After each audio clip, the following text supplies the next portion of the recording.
Everybody, and welcome to Outlawed Thoughts. My name's Leighton Radner, and I am here with Shannon Lee and Adam Nutter, who is done shitting. It came out good though. Clean break. It was like a ghost. It was a ghost wipe. You won't have to leave again. You won't have to go. You're good. Mid podcast shits are the best shits. Intermission. All right, Shannon, if you want to go ahead and give yourself a bit of an intro. This is your first time on the stream. Hey, I'm Shannon. Second podcast ever. First American. First one was Australian. So, but whatevs. I'm a mom. Used to teach. I love the credentials. Okay. And children. And then we have Adam Nutter.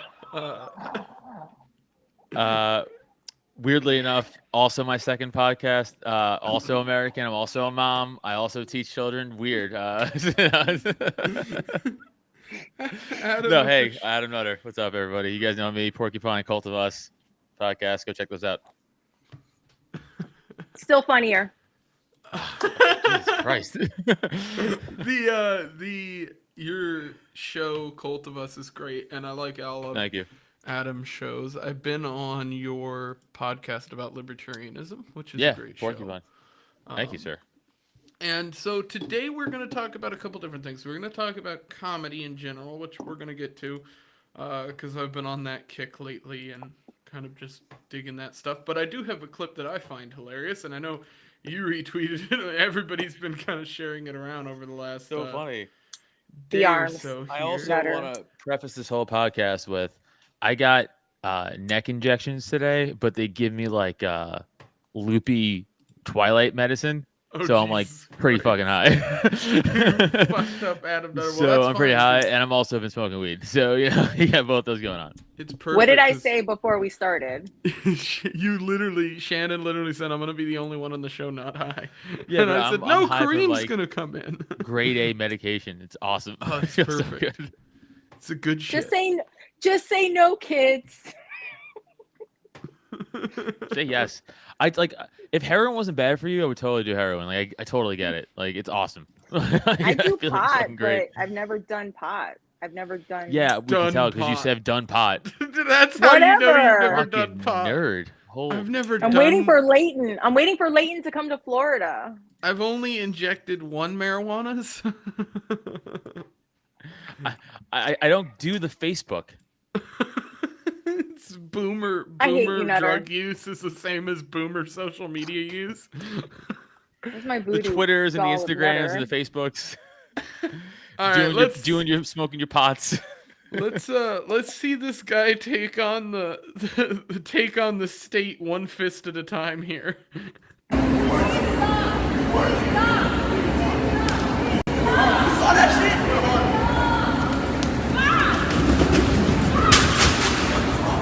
So funny he went on the conveyor belt too. It would have been so funny if he went down the conveyor belt. If he went down the conveyor belt, that's I Love Lucy bit. It would have been. That's a straight up sitcom routine.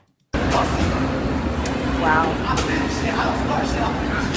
My man picks up his headphones and walks away. Look at the blood. Priority. You want some more? Yes, hit him again.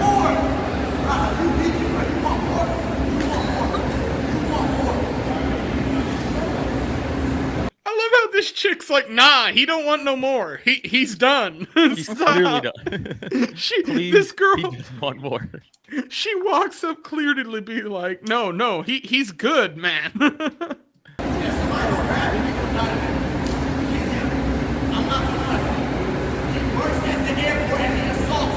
No, he's so right. He's 100% correct. 100% His correct. logic is spot on there. He's like, he works at the airport and he assaulted me. Slapped me in the face. So I saw the longer video of this. Yeah. And it was just like they were already in a throwing, like a shoving, pushing, punching match. And then, but that wasn't important. This was the important one. This is the How better the fuck part. long was it? How long was it? Like a minute and 10 seconds altogether. But like I'm telling you, as somebody who travels a lot for comedy and I'm on planes, and I fucking hate all these people. And I don't mean like the TSA. That's like the lame libertarian joke. Yeah, I hate them too. But like, I hate every employee. I hate the pilots. I hate the fucking flight attendants. They're cunts. I hate all of them. And they all feel like they're on a pedestal, especially with the COVID mask shit. They were like, fucking mask. Like they all feel like they're little fucking Nazis. And this guy punching this guy was like him punching every flight person for me. And I was like, yes, I fucking felt it in my bones. I was like, I want to do it now. As a former fighter, I was little tip. He should have followed. So first of all, don't let him even get that close to you. After he slapped me, I'm going, okay, it's 100% on. I'm also, and as soon as that guy put his hands down and was trying to act tough, I'm like, cool. I would have done the same thing. I would have fucking punched him, but then I would have followed up with a double leg takedown and drove him into the fucking back of that board and just ground and pounded the fuck out of him. That's what I would have done personally. So I don't want ground and pounded. Yeah. Critiquing this in the same way that Adam did. I will say this, that if we see the shot he takes, because I love Twitter, lets you rewind like this, we can look at the shot that he puts this guy down with, and it is the classic, like, world star hip hop kind of. It is that same swing that we've all seen 1,000 times on videos online. So, which if this dude had not swung wide and instead tapped him up, he could have hit that dude like 8 or 9 times before he fell back. It goes to show you like this United worker. Like, yeah, totally, 100%. You're not wrong, Jason. Have you guys ever had DMT? But have you guys done this on DMT though? Have you ever punched TSA on DMT? TSA on DMT violence. Dude, you could tell this United guy, he's all like, I think I'm a tough guy, because clearly dude, can we talk about how he looks like Big J. Okerson? A little like, bit. He looks like Big J. Okerson. He looks like Josh Smith. Oh, you're so right. It's Josh Smith if he never had kids. He's just working for TSA. But Josh knows how to fight at least. God damn. this fucking guy, like if you start it's beta Josh Smith. It's Omega Smith. If you start a fight with your hands down by your waist, I'm knocking you out. I'm telling you that right now. Dude doesn't. He goes into a wrestling stance. Like he goes like dude's gonna try to wrestle with him. He tries to grab his hand. He try to like grapple like WWE, like in the middle of the ring. And then he just gets dropped. And you could tell his knees go right out from under him, because he just goes straight back into that. Where was all of the security that we? Oh, they're standing around, I'm sure. By the way, he does hit him with a good follow-up. By the way, that's what you should do. Yeah, like that follow-up does connect. A lot of people who don't fight or never fought before, like they're in the moment and they just fucking panic. Like most people just throw like that one punch. Most people would have been like, oh, and they stopped. But like, I don't know. My philosophy is you hit them until they're clearly not getting back up. Like they wanted to go down this road with you. Okay. Yeah, the second somebody starts a fight with you, you make sure they can't get back up, because otherwise they're going to try to hit you. Exactly. But I told you, when this guy got back up and started walking back towards him, I'm not giving him the, oh, you want more? I'm just going to be like, okay. And I'm going to, because now I'm taking that as an act of aggression that you're still walking towards me. So I'm going to fucking light you up again. I might leg kick you at this point, just take you out from under. I'm fucking you up though. Like I'm not letting you just stand there. I see someone in chat put that security has loosened. I agree. Yeah, so because that's not untrue. They have tried to. So it's in the wrong areas, though. Adam fantasizes about beating the TSA. Everybody here's a fun fact about beating the TSA. I was detained in Canada at the airport way before 9/11. So, like, you know, there's that. I didn't do that. Was this dude detained? Was he arrested? Like what? I don't actually know the backstory there. From what I understand, it was both of their. I mean, from my perspective, from a legal perspective, it seems like the other guy assaulted him first. Well, so here's what has to happen. Either they both are like, nah, I'm cool, and leave it alone and just don't let the cops get involved, or the United guy has to get charged because the other guy was clearly like, here's the thing. Just because you got your ass kicked doesn't mean you didn't start the fight. Right, yeah, and people get that mixed up all the time. From a legal perspective, yes, even from a libertarian perspective, by the way.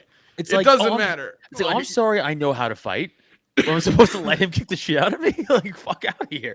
Like, it's fucking crazy. Yeah, Shannon, you're old. I am. No, what's funny about this is that what's funny about that is I was born 1999.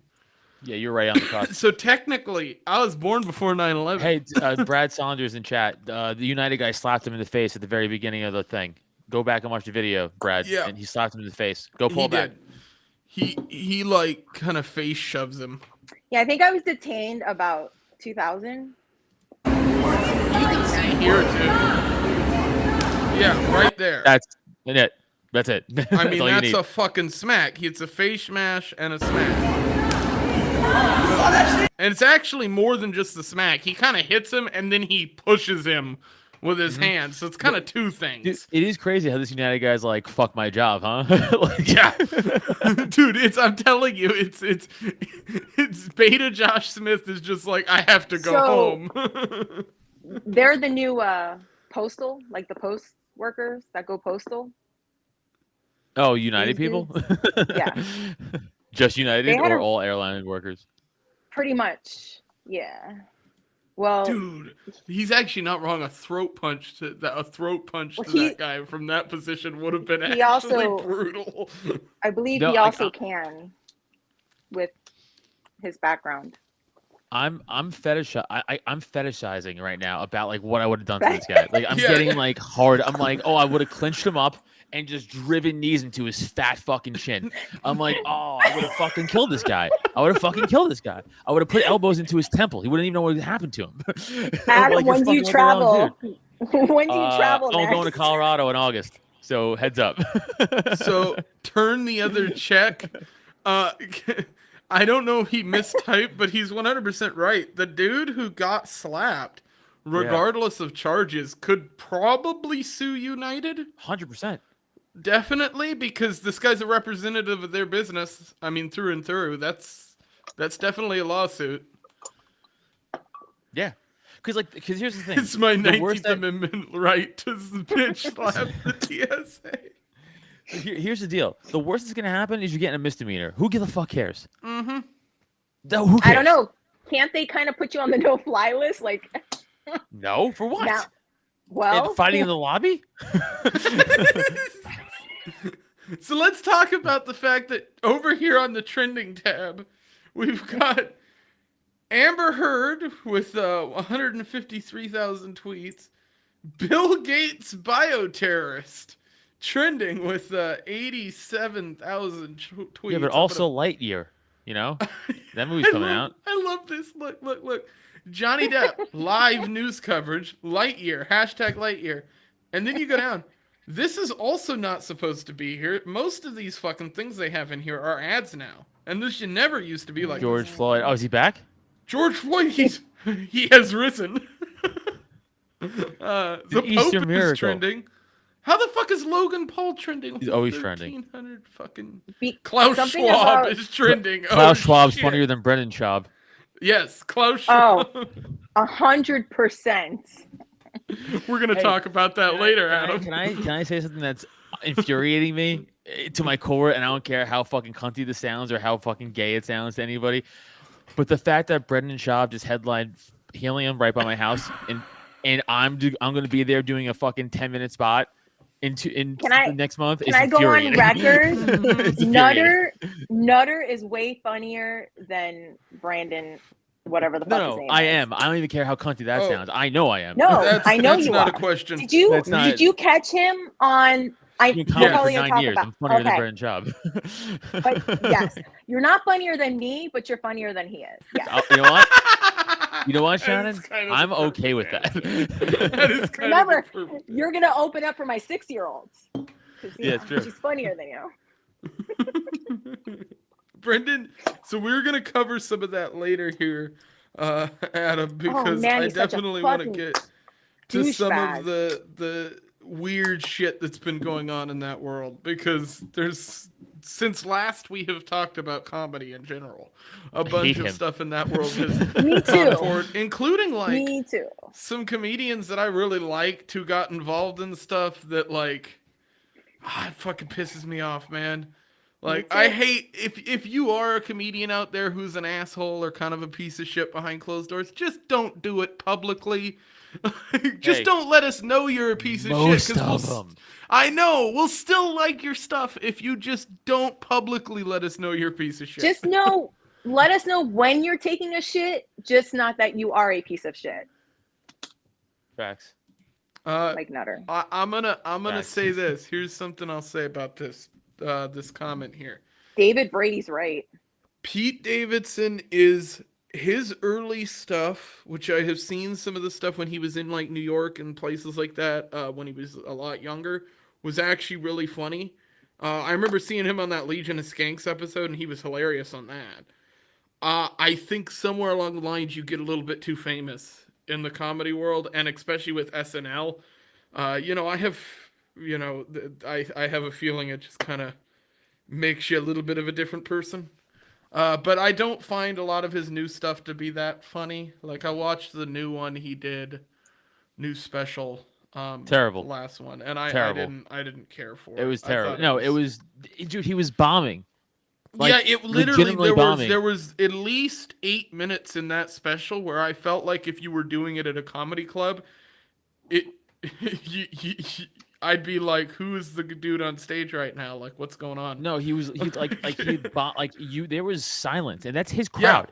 And there was which I don't know if somebody said on Twitter that was some kind of editing thing, and I listened to this special pretty recently. That was legit. No, it wasn't. No, that was wasn't. legit a crowd that was not with that guy for the majority of that special because it wasn't good. And they're like, "Where's the joke?" He was just like, eh. And then I can't do impressions, but he's like, and then I was up there with, like this very famous person, and they were like, "Come on, bro," and I was like, "How gay?" And I'm like, "Wow, so funny, Pete." Like, he's like, "My dad died 9/11. I'm so edgy, like heroin." It's like, fuck off, dude. At least Renazizi had the decency to lie about 9/11 rather than.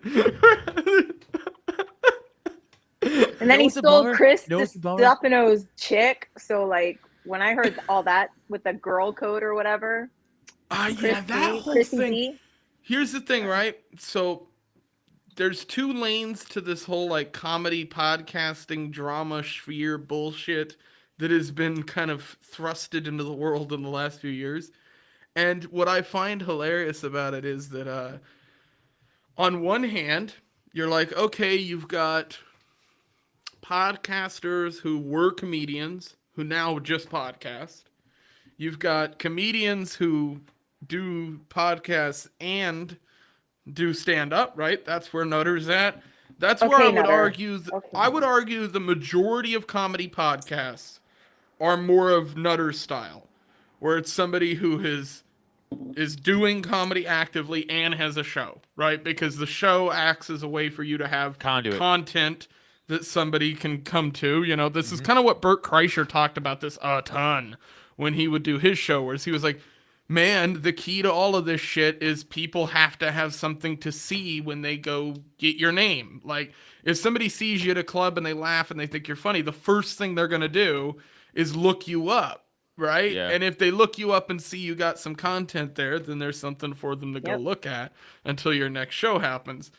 And those guys, I think, are kind of the ones that I listen to more often than not, because I feel like they have a better pulse on what's actually happening within comedy because they're in it. Whereas you have, I think, a lot of other podcasters who either A, used to be comics and now focus on just shows and podcasting.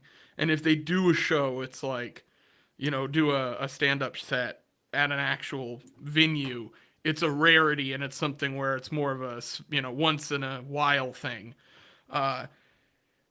Schaub is a working comic, but if you look at like nothing he's working in is anything anybody gives a shit about. I know Okay, that sounds listen, fucked. here's the deal. but, like, Here's the honest truth. Okay, he's never gonna hear this. No one of importance is gonna hear this. It doesn't matter. But this is the fucking truth. He is only able to tour comedy clubs because he has a built-in fan base from Fighter and the Kid. right. And he was only able to start comedy at the Comedy Store. I'll answer that question in a second. He was only able to do comedy at the Comedy Store and start at all these high-level clubs is because of Joe Rogan, Brian Callen, Chris D'Elia, Theo 100%. Vaughn, all these Yep. his friends. He never went to an open mic. Nope. If Brendan Schaub started at open mics, he would have learned real quick, oh, I'm not funny, and I got to work hard at this if I want to do this. That's what he would have found out. I remember listening one time. He was on Rogan, and Rogan went, you should go to open mics. And he went, why would I do that? Why would I do that when I could do it on the best stages in the world? And I went, because you're not getting it, you fucking retard. You're a literal retard. This is how comedy works. Like, that's Like how you iron out the process. I just stopped doing open mics because I've been doing comedy for 9 years, and fuck you. I don't need to do open mics, I feel. I mean, I should, honestly. I still should. But, like, there's a point where you get to comedy where you're good enough where you could throw new shit in the middle. Oh, what's up, Kareem? You could throw new shit in the middle of a set, and if it's not doing good, you could just revert to stuff that you know is going to do well and pull yourself out of it, right? Or you're good enough where, like, okay, like, you know, Neil and I with Drop 10, we run a monthly show in Chalfont, Pennsylvania, right? I go up there every month, and we have a rotating audience, but we have, you know, people who come every month. We have the same faces who like the show, so I don't want to just do bits for them, the same bits they heard 1,000 times. It's not fair. So I'll go up there and I'll just do fucking crowd work, or I'll take a fucking new bit that I thought of the 2 days before. I'm like, well, and try it out. Yeah. here we go. Or just start posing and put your arms above your head. So, That's your I wanna I just do this do a lot. two things here. I want to talk about Magoo's question, but first we'll intro Kareem, and then I want to talk about Road to Providence, David Brady's comment here, because I want to explain the drama that we'll talk about, because we'll get to monkeypox after this. We're going to go ahead and just cover it's the now. worst disease ever. ever. So, Kareem, go ahead and give your intro, because I know you joined late. So, hey, everyone, I am Kareem Mays. I am a state organizer with the Mises Caucus. You can find me on Kareem for Liberty. I'm also running a campaign here in Pennsylvania, playing for the state house in the 59th district. In addition to that, I'm also a delegate for the Libertarian Party for the Reno Reset, which I think I'll see Adam at as well. No, I'm not going. No. But it'll be good to have a couple people, because I know Josh is Halafka, who is absent today, but will hopefully be on not next week, but week after that or whatever. We'll figure it out. But after Reno, we're going to have a big show talking about what happened there, and we'll have a couple people who are actually there to go over some of that stuff. Okay, so I want to go over the central drama around what is it that we're talking about, because me and Adam did a show talking a little bit about this, but it was kind of towards the end, and well, it wasn't on this show. So basically the backstory here is that there were a couple podcasts that started mentioning Brendan Schaub's activities outside of comedy. Annie Letterman Cheating on his wife. and Annie Letterman and Kalila from Tiger Belly. Tiger Belly. Yeah, that's the show I'm thinking of.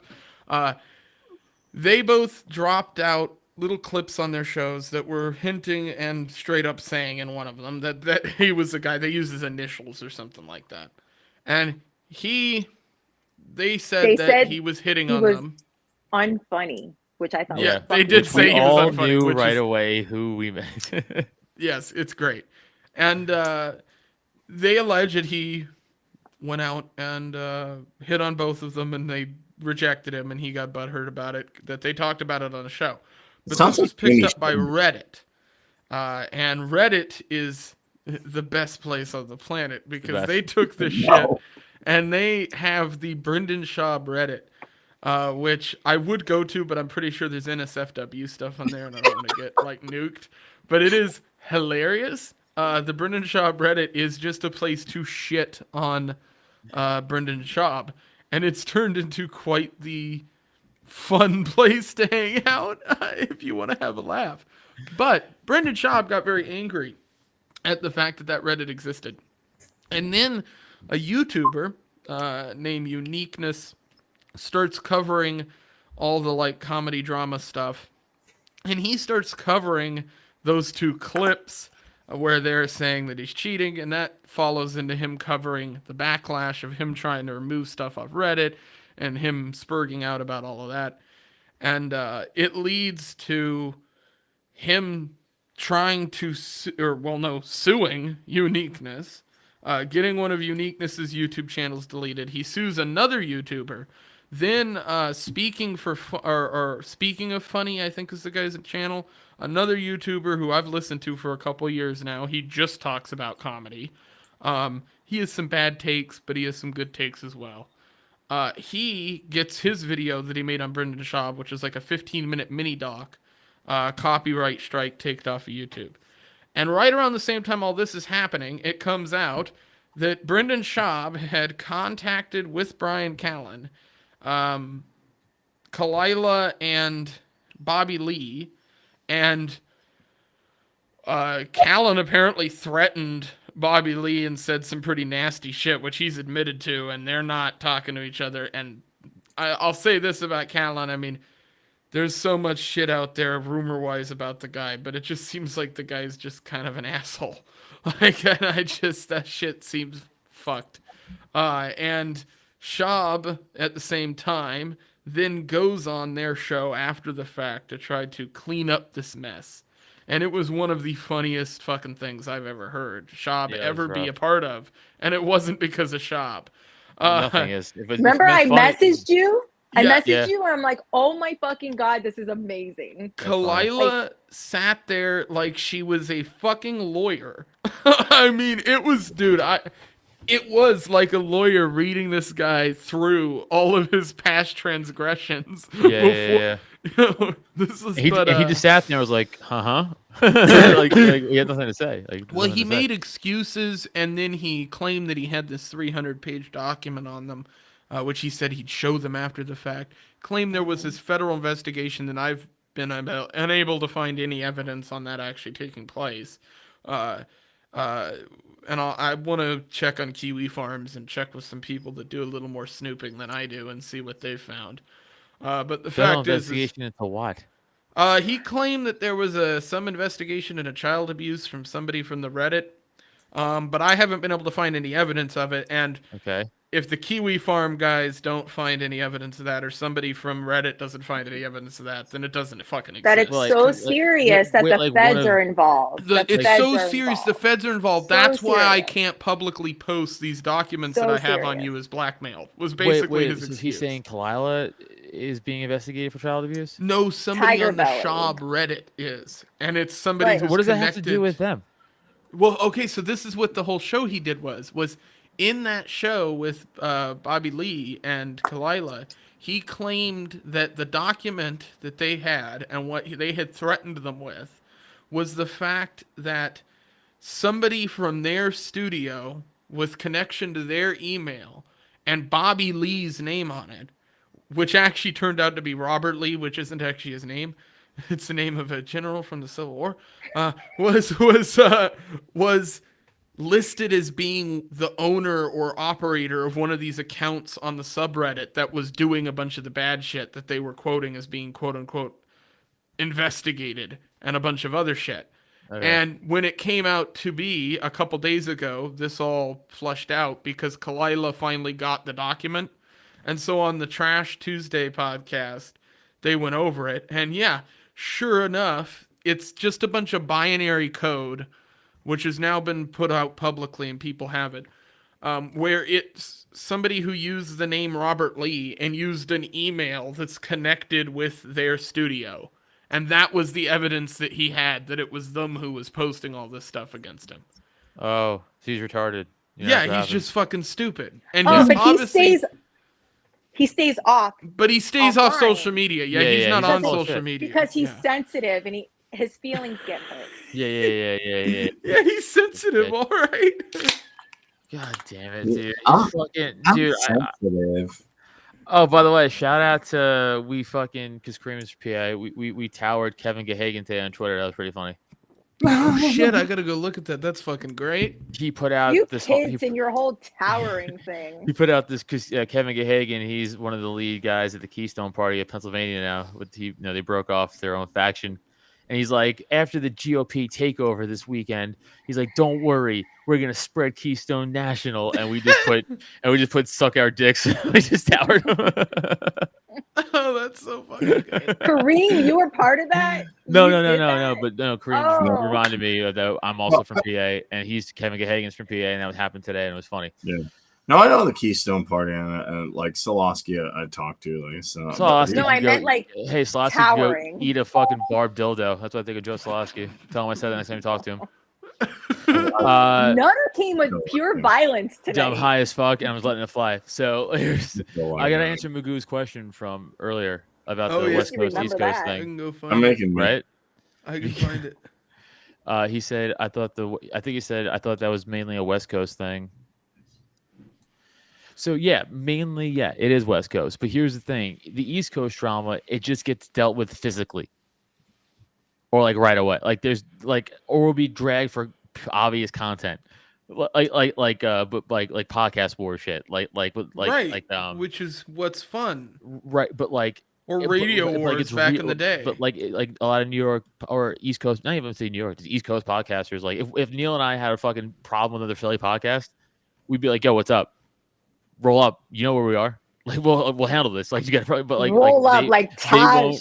They won't fucking do that over there. Yes, They'll just be like, my fucking feelings are hurt because this person said this about my podcast and the numbers and my comedy, and I was in a bad place. It's like, shut up, fucking faggot. It's like just fucking hit him or move on. Like don't do it's like shut up. It's so annoying.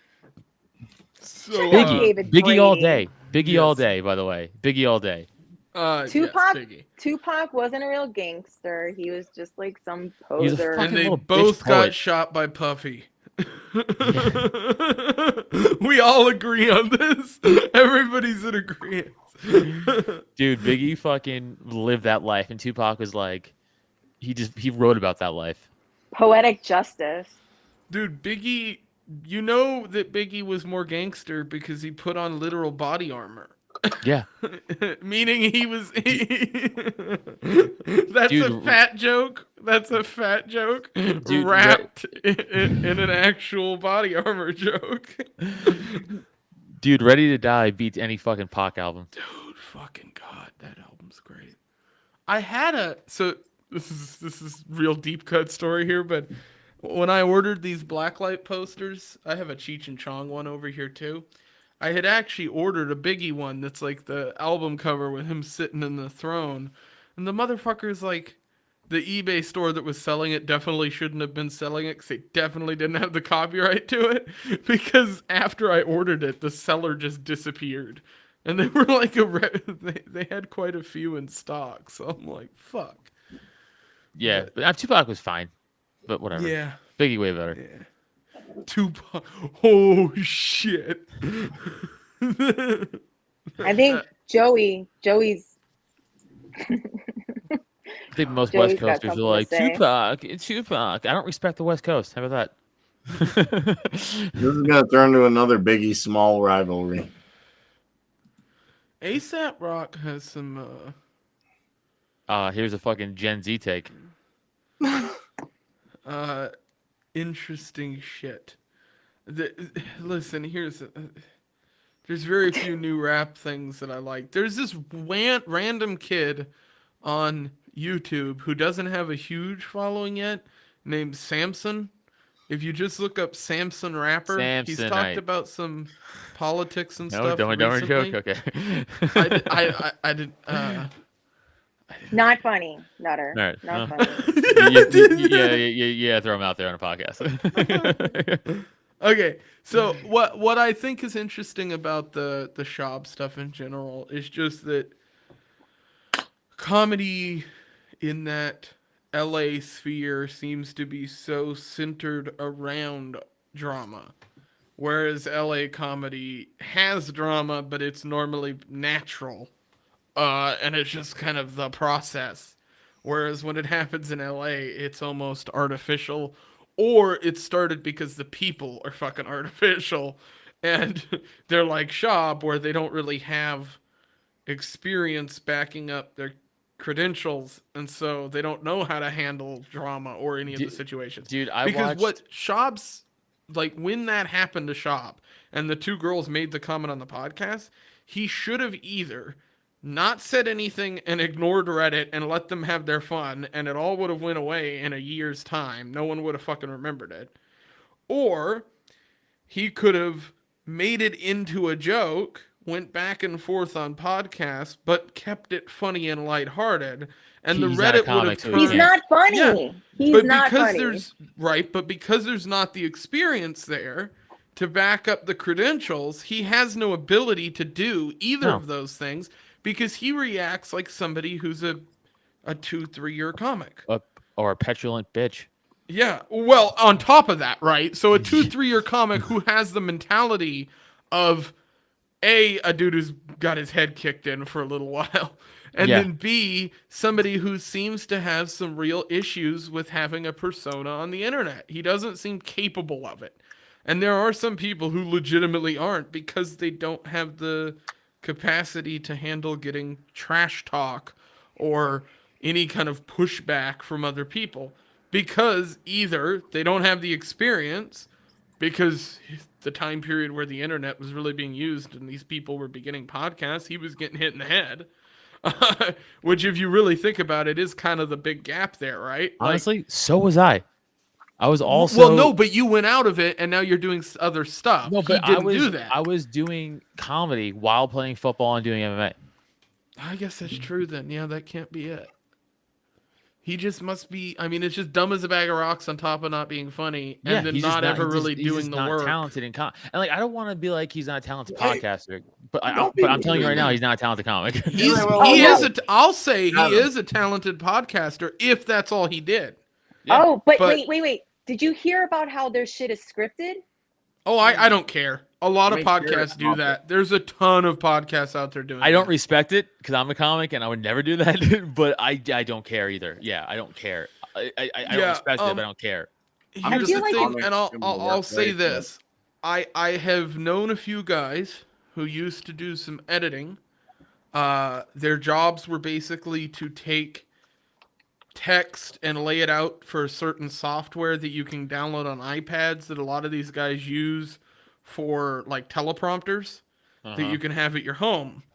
And there's a specific software company that does it that these guys worked for. And both of them had done stuff for 2 different podcasts that are pretty decent sized. One was in Oregon and one was in California. And both of them were in the comedy sphere. And we could talk about it afterwards, but I can't. Okay. I can't say it on. Well, now you have to know. So remember that. But and they are both scripted. But the reason I never really had a problem with it is because the manner in which they were doing it was they were sitting down writing kind of jokes, but they would have it would have a lot of filler. All their jobs were to do was to format it for the software and trim out the filler. Right. And then lay in like center words that would basically connect the filler. Gotcha. And then they would sit down, record basically everything, and they would misspeak sometimes. But the way they explained it was they just leave that in, and that's what makes it feel natural. But so it is scripted, but it's like scripted. I do have a question, though, because there's different comedy styles, and Adam could probably speak to this, because like I look at different comedy styles. Some I like. Some I don't. Some I think are okay. Like, you know, I've watched everybody from Dave Smith, George Carlin. If we're going by who's on screen right now, we like could make a really, really bad joke about this 2 different ways. I want to hear Kareem's point. I want to hear Kareem's Yeah, point. wait. Let Kareem finish his thought. Sorry. There are comedians who I don't think really had any, like, overwhelming talent. Like, you see George Carlin, Don Rickles and stuff, but then there's like Mitch Hepburn, who to me was just doing. I love Mitch Hepburn, but he was really funny. He's like, I'm drinking a thing of water and woo. and it's completely. I think it's unscripted. But and then there's Carrot Top, who I don't like. Like he's just to me like, dude, take some Adderall. Like you're not a comedian. You just he ate too much sugar. I I'm gonna respect be what honest Carrot here. Top does. I have It's seen. hard to do what he does. I've I've seen laughed at him Carrot Top live. a lot. I saw him like when I was a senior, so back in '95. He was hilarious. He was Okay. really good live. I think you have to kind of be there. And Mitch Hedberg, he everything he did, he wasn't doing a lot of improv. Mitch, he was doing like all his sets were hits very. Mark Norman's like Mitch Hedberg light. If you want to compare somebody to like today's standards, I love Mark Norman. I've fucking worked with Mark before. Mark's a good dude, but Mark's like cadence, his but like the way his he style speaks is very Mitch similar. Hedberg-y. Yeah, So I was curious about those guys. a Dennis more Leary sober has Mitch Hedberg. Dennis Leary stole material. He's a fucking thief. from Bill Fuck Hicks. Dennis. From Bill Hicks. Yeah. From Okay. not Yeah. just Bill Hicks, from a lot of people, not just Bill So Hicks. Louis but- C.K. too. Louis C.K., yeah. I'm an Well, asshole. you don't even have to be, in my opinion. My question is, even if this guy sucks at comedy, you don't actually have to be a great comic, in my opinion, to actually make it now. To be No, but fair. that's not our point. Our point is like if he came out and was like, I'm doing this because I have a following and like I appreciate the following I have and I'm grateful, I'm okay with that. But he's like, I'm a comic and I have this because I'm funny. Right. You do not have this because I guarantee I would. I don't think I've ever said this publicly on the podcast.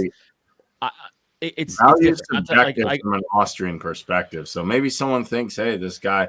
There are people who there is someone who thinks Amy Schumer's funny, funny.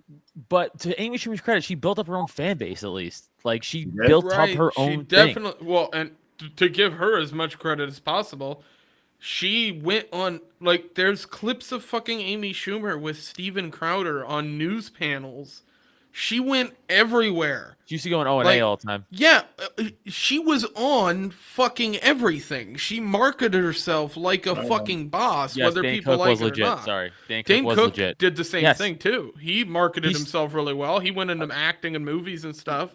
Brilliant with and the MySpace thing. He and just like trusted I don't his know why money we with turned the on him wrong as people. we turned on him as a community. We Nickelback Dane Cook. I don't know why, but like Why? Why do you They think? nickelbacked Dane Cook because, and this is just my opinion, I don't know, you can tell me whether you think I'm right, but most of his stand-up specials were in a specific lane of comedy that was a general enough area that so many people were competing for that spot that eventually it was like comedy was just like, yeah, we're not gonna like notice you anymore in this space. Because I noticed big time, what I noticed was shows like radio shows and stuff like that just stopped talking about the guy too. Like it wasn't just comedians. It was like he cohesively was just not talked about for like 4 years straight.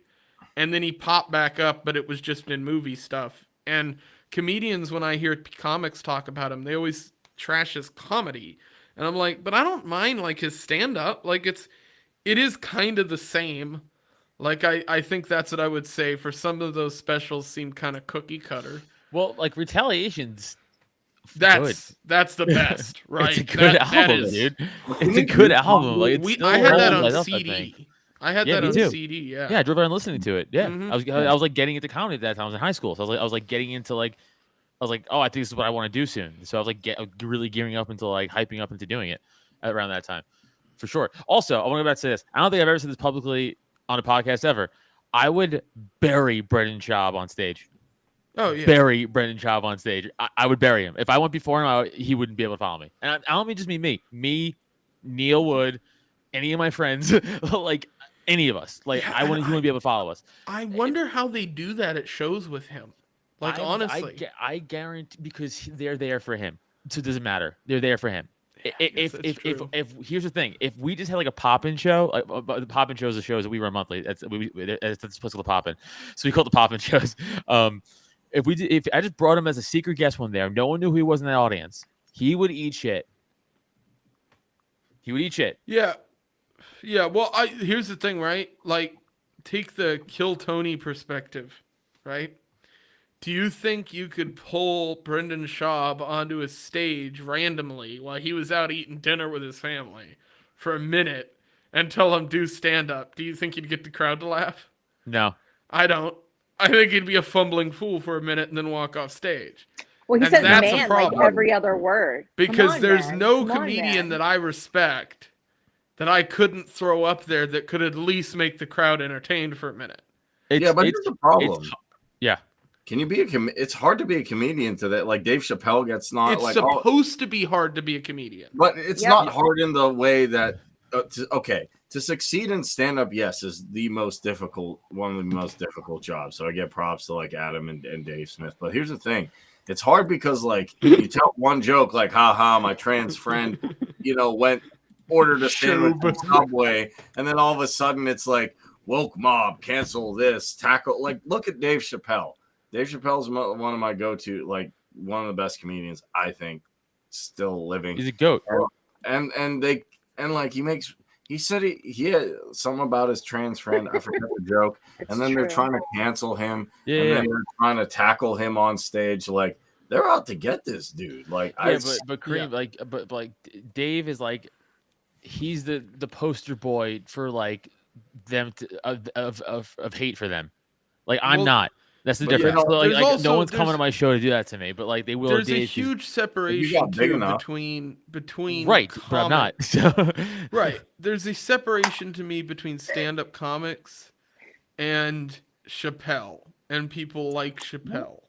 And I will make that distinction not in the art form, because I think he's a stand-up and everything he does is the same as a normal stand-up. I don't think anybody in the comedy world will question that. I'll say he has specials that are less stand-up comedy than some others. The more one-man shows. Right, that are more one-man show-esque. But they're still But stand-up. I'd also say Carlin had a lot of stuff like that, and people like Pryor that did too. Right, exactly. Yeah. So, but the separation is when you get to the level of fame where not only your comedy is your platform, but just everything you do is like an active platform and is used as some way of movement within your marketing, you're almost separated from normal reactions in the way that a comic that's like working a club is. Like, because he's insulated from so much of like the majority of comic shit. Like, I don't think Chappelle is living the comedian lifestyle the same way. No, he's not. Like here's even a big comic, like he's not living the comedian lifestyle even in the same way a Burt Kreischer is living the comedian lifestyle. Dave Chappelle and Joe Rogan are doing literal theaters. Perfect example, doing right? Theaters, arenas. Like he played I'm sorry. That's what he played arenas. I'm gonna say arenas. They're doing little arenas. Like I don't know what that's like. The biggest I did at the PA convention, that fucking theater there. Yeah. That was like the biggest place ever that I've ever done, and I was like, this is cool, but I can never, and that's like a small ass theater. That was a small fucking theater. I can't even imagine a big theater. Now take that and go to a fucking arena. You lose all intimacy, which is like 99% of stand-up comedy. Right, exactly. So I don't know they have that. adapted. They are outside of that stand-up bubble enough that they've had to completely adapt their act to be something different than 99% of the stand-up comics.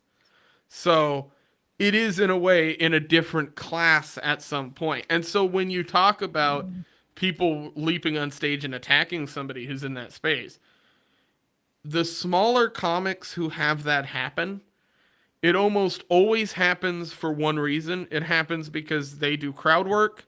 The person in the crowd doesn't like it. They stand up because they're drunk and they're in a comedy club. They pitch a fit and they get up on stage, right? Most small comics have in their head a way to deal with that situation. Chappelle, on the other hand, who is completely insulated, and these other bigger comics who've had that happen in the past, who are more insulated, don't have those same instincts anymore because they have a completely different way of thinking. So I think what happens with like the Will Smith stuff is then all those comics have to go that are on the bigger side of things, including people like Chris Rock, I think, who will probably be thinking about this later on when he's doing shows in the future. I have a feeling all these guys' securities are going to be jacked out the ass now because of this exact thing. They're going like, well, if Will Smith, who, regardless of whether he's famous or not, think if he wasn't a famous person, right? And he was just a guy in the crowd. was able to get up on stage and do that, there wasn't like anybody even there to stop him, then I think a lot of them subconsciously are going to just start going, well, fuck, maybe we are kind of uninsulated from that group. And maybe it's because of politics, right? Like the guy who attacked Chappelle, it's now come out, was doing it for political means. Oh, do you know he's in jail now for attempted murder of his roommate? I heard about this. So funny. Yeah. So funny. I was like, and they let him So out, funny. right? Wasn't that the deal? Of course, it's LA. Real quick, I want to JC. I like Dimitri Martin. I think Dimitri Martin's funny. Dimitri Martin, I know that name. Yeah, he's funny. He's like a He's Mitch been on Hedberg Skanks, kind hasn't of. he? Or no? No. Why do doubt I? it. Why do I recognize? He's been around that name? forever. He's been around forever. He has multiple specials out there. When Comedy Central used to be good. Okay, I must have seen him. He has somewhere, Netflix just special not- too, I think. Yeah, no, Sometimes I memory bank comedians, and I'm just like, I'll see him on TV. I'm like, I've seen this person. And then Magoo said about Hart. Yo, dude, Kevin Hart. Like, I'll say this about Kevin Hart. He got less funny. His new stuff has gotten bad, and the movies have gotten worse. Because he doesn't care too, anymore. and he's like super left, which is funny to me. Yeah, That, like, and Howie Kevin Hart- Mandel's new I don't special. even- I saw clips of it, and it blew chunks. It was no good. You guys need to get good comedians like Jim Jeffries or Bill Burr. Jim Jeffries is Jim good. Jeffries. Jim Jeffries is fucking funny. Very left progressive douchebag But too. he's funny. He's Yeah. funny though. See, I Yeah. think Bill Yeah, Burr. I you know like what? Bill Burr over Chappelle. Bill Burr's funny. Well, Bill Burr's one of the goats too. Bill Burr, I would argue, I would rather listen to.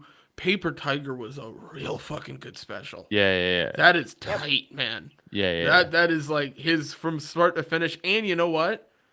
He doesn't touch it a ton on politics. He's a little bit neutral and stuff. It was really good. I loved that Paper Tiger special. I definitely think is better than Chappelle's newer stuff. It is for sure. For sure. That's why I wish Patrice was still alive. God damn it. Oh, fuck, man. Every time I'm like, and it was 4 days ago that I watched Elephant in the Room, and I was like, oh man, it's like, God, I wish this guy's still around. It's So Paper good. Tiger sounds like the current F is LP. for Family. Is Ooh. oh, God damn it. We're about to have a Paper Tiger special. Yeah. All three people walk out. Paper Tiger special is what you can get in Reno legally, I believe. Cops took over. They're mean. So every Mecox walking into Rubber Duck, I'll take a Paper Tiger special. Oh, hey. Kareem, are you going? Are you going to Reno? Yeah, I'm definitely going. We could scares talk me. about this actually. There's people like Nick Sarwark who are posting on Facebook, Americans need to have a debate whether or not we declare war on Russia. I'm like, dude, what? Like, okay, fine. I'll be cordial with you, but listen, we're not declaring. No, don't be cordial. Nick Yeah, I'm Sarwark not cordial. is gay. We have people like, fine. You want to discuss like, okay, some goofy policies about like pronouns or identity or this or whatever. But when you start like, okay, well, I think we should ally ourselves with the or Eye Patch McCain or like the that was so great, by the way. Eye Patch McCain. Patch McCain. That was Funny as Tucker fuck. Carlson. Yeah. That's funny. This is getting out of hand where the literal people in the Libertarian Party want to have woke stuff. They want to call for like war with Russia. Okay. What is the point? Is immeasurable. My day is ruined. Do you have my Mortal Kombat meme? Yeah, I don't have Facebook up though, and I don't want to. Okay. Yeah, now like I'm just sick of being lied about and my friends being lied about. Like Yeah. I'm just I hate that. It's like I don't care. I just don't care. Like I'm just gonna roast you. Like I'm just gonna be a dick. I don't respect you. Like I don't want to have like a discussion. I'm just gonna meme you with memes about calling you retarded. Dude, like I don't so care. I got into it. I got into it with a fucking mecock. Yeah. Oh, this- I don't know if anybody saw it, but on Where? When? Facebook, Oh, on Yesterday? Facebook, I barely go on Facebook. on the Facebook Mises Caucus chat. Saturday I- or Sunday? Yeah, yesterday, Sunday. Yeah. I got into with a bunch of meatcocks one time on they were all like pro, like you should be able to spank your kids. I'm like, that's because you're a fucking bitch. And I'm then with you on that one, Adam. and they were like, oh, so you're telling me that like you wouldn't discipline your? I was like, no, I wouldn't hit a child because they don't get it. And they're like, no, it's like they try to justify all the time. These are all Mises Caucus people, like hardcore Mises Caucus people. I know. And I was like, no, I'm gonna die on this hill. You guys are fucking bitches. Yeah. I was like, I'm like, dude, I'm like, all right. So I was like, so if we're having a disagreement, you'd hit me. I'll fuck your shit up. Have you read? Everybody, I'm gonna get people DMing me about this. But have you read or looked at any of like Stefan Molyneux's stuff on peaceful parenting? Yeah. Here's the thing. It's really good. I'm okay though that with discrepancies of how you parent, or like maybe some like things like LGBT stuff, or like even abortion. Okay, fine, we have here, but I don't see any meatcocks openly saying like, oh, let's have an interventionist foreign policy, or let's do this, or let's side with them. Yeah, they're good on most things, but there are some things that I do know Adam's sentiment. I've had discussions with some people about the whole peaceful parenting. Yeah, I don't care. Like I don't. It doesn't. I don't give a shit what you have to say about like your defense on it. I think you're a fucking faggot. Straight up, I really do. I think you're a fuck. If you're a man, you're defending that. I think you're a fucking bitch. Like, yeah, no, that's why I want to fight you. Stop defending it. Like, it infuriates me. My point of view on it is that the peaceful parenting model is the libertarian perspective on parenting. I would agree. Because if not, then we are going against our actual principles, which is our principles are to fucking believe in the non-aggression principle. And that is exactly what the whole peaceful parenting thing is putting that into your life in the same way that you raise your children. There's a thing that like we joke about a lot of shit, obviously, especially us. Like we're more fucked up, right? So like we joke about a lot of fucking shit. I'll talk about anything, but like when it comes to like real shit and like real feelings about libertarian stuff or like philosophy or political shit, I will always lay my life and die on the hill of defending children and defending animals, because I think those are the two things that us as adult human beings should have to take care of. That's like our job. Even if you don't have to like kids. I'm not saying you have to like kids or animals, but you should defend them. You know what I'm saying? Like if you see a kid being dragged away somewhere, even if you're like, fuck, I don't want kids, you should go kill that guy, drag him. You know what I'm saying? Like as an adult instinct, you should be like. So, and again, you don't have to even like animals, but like you shouldn't watch somebody brutally beat a fucking cat to death in an alleyway and be like, cool. No, like, you know what I'm saying? So anytime I hear, and especially if it's your own kid and you're like, he was acting up, so I fucking smacked him in his face because I told him no cookies. It's like, oh, you're a piece of shit. Yeah. I don't care if you're like, it's corporal. I'm not, I love him. I go, I don't care. I'm not saying you don't love him. I'm saying you're a piece of fucking shit. Libertarians and I think you're fucking wrong, and I want to fight you. Libertarians have a healthy culture, and I am a member of that healthy culture of the pedo shredder. If you there's a separation between abuse on children should be viewed, if we are going to have any form of law right now, as the worst fucking thing you can possibly do. Yeah, and I mean physical, child, any of it. Define that. We need to actually have parameters for that as well. Right. You can beat up a kid. Here's what I'm saying. So like, what I would argue is that our system right now does not, within the law, protect children's rights or protect children against abusive parents in the household. It just doesn't. I've seen it. I know that it doesn't. So if we're going to have a system, like if there's a system here in place, what is the best way to do it? The way I've looked at it previously has been that abusers cannot, in almost any circumstances, be given a second opportunity to reoffend. Now, I know people hate hearing that in the form of raising children, because we hate things like OCS and stuff like that. And the idea that somebody can come in and take your kid for abuse. Well, that's evil too. I'm not even saying that. I'm not advocating for that. So, what I am arguing is we need a moral objection to that, a way to solve that problem.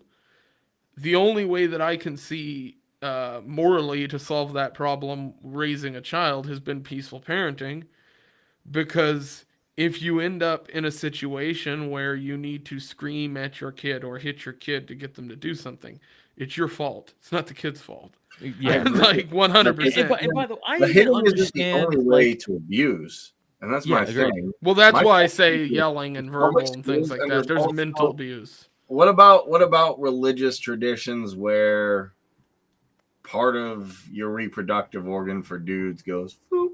Is that abuse? Do we condone? That's a I got question. I mean, I'm chopped at birth. I'm Catholic. So yeah, here's a I discussion. wouldn't do it to Here's to a my serious kid now. discussion is about circumcision. It aesthetically which- looks better, sure, but it doesn't. But, Which I but think that's not I a reason. I think is a well, actually, you Is that know, I violating think the the right thing? circumcision would be a violation of the nap in a sense. You know, Because it I is. want to figure this out. There's no consent there, No. but you're also So what the Kareem harbor is of- saying, you're pretty much committing abuse within days of birth. I'm asking. Well, yeah, 'cause I'm hitting not is really one- for circumcision, so Same. I'm not really the one to give that debate, because I probably would fall more on the side that yeah, it probably is in a way abuse. Because here's the thing. You can get a late circumcision at 18 and it's actually a pretty small procedure. Like, they make it out to be some insane thing, but I know people who've done it, who are like in the Jewish community, and it's not that big of a deal. Hey, remember Like- all the guys that were biting baby dicks off because that's part of the religion? Yeah, I know. And then it was spreading Yeah. herpes. Okay. Yeah, that is a Yeah. thing. That is a thing, definitely. It was That's the happening in New York original City. monkeypox.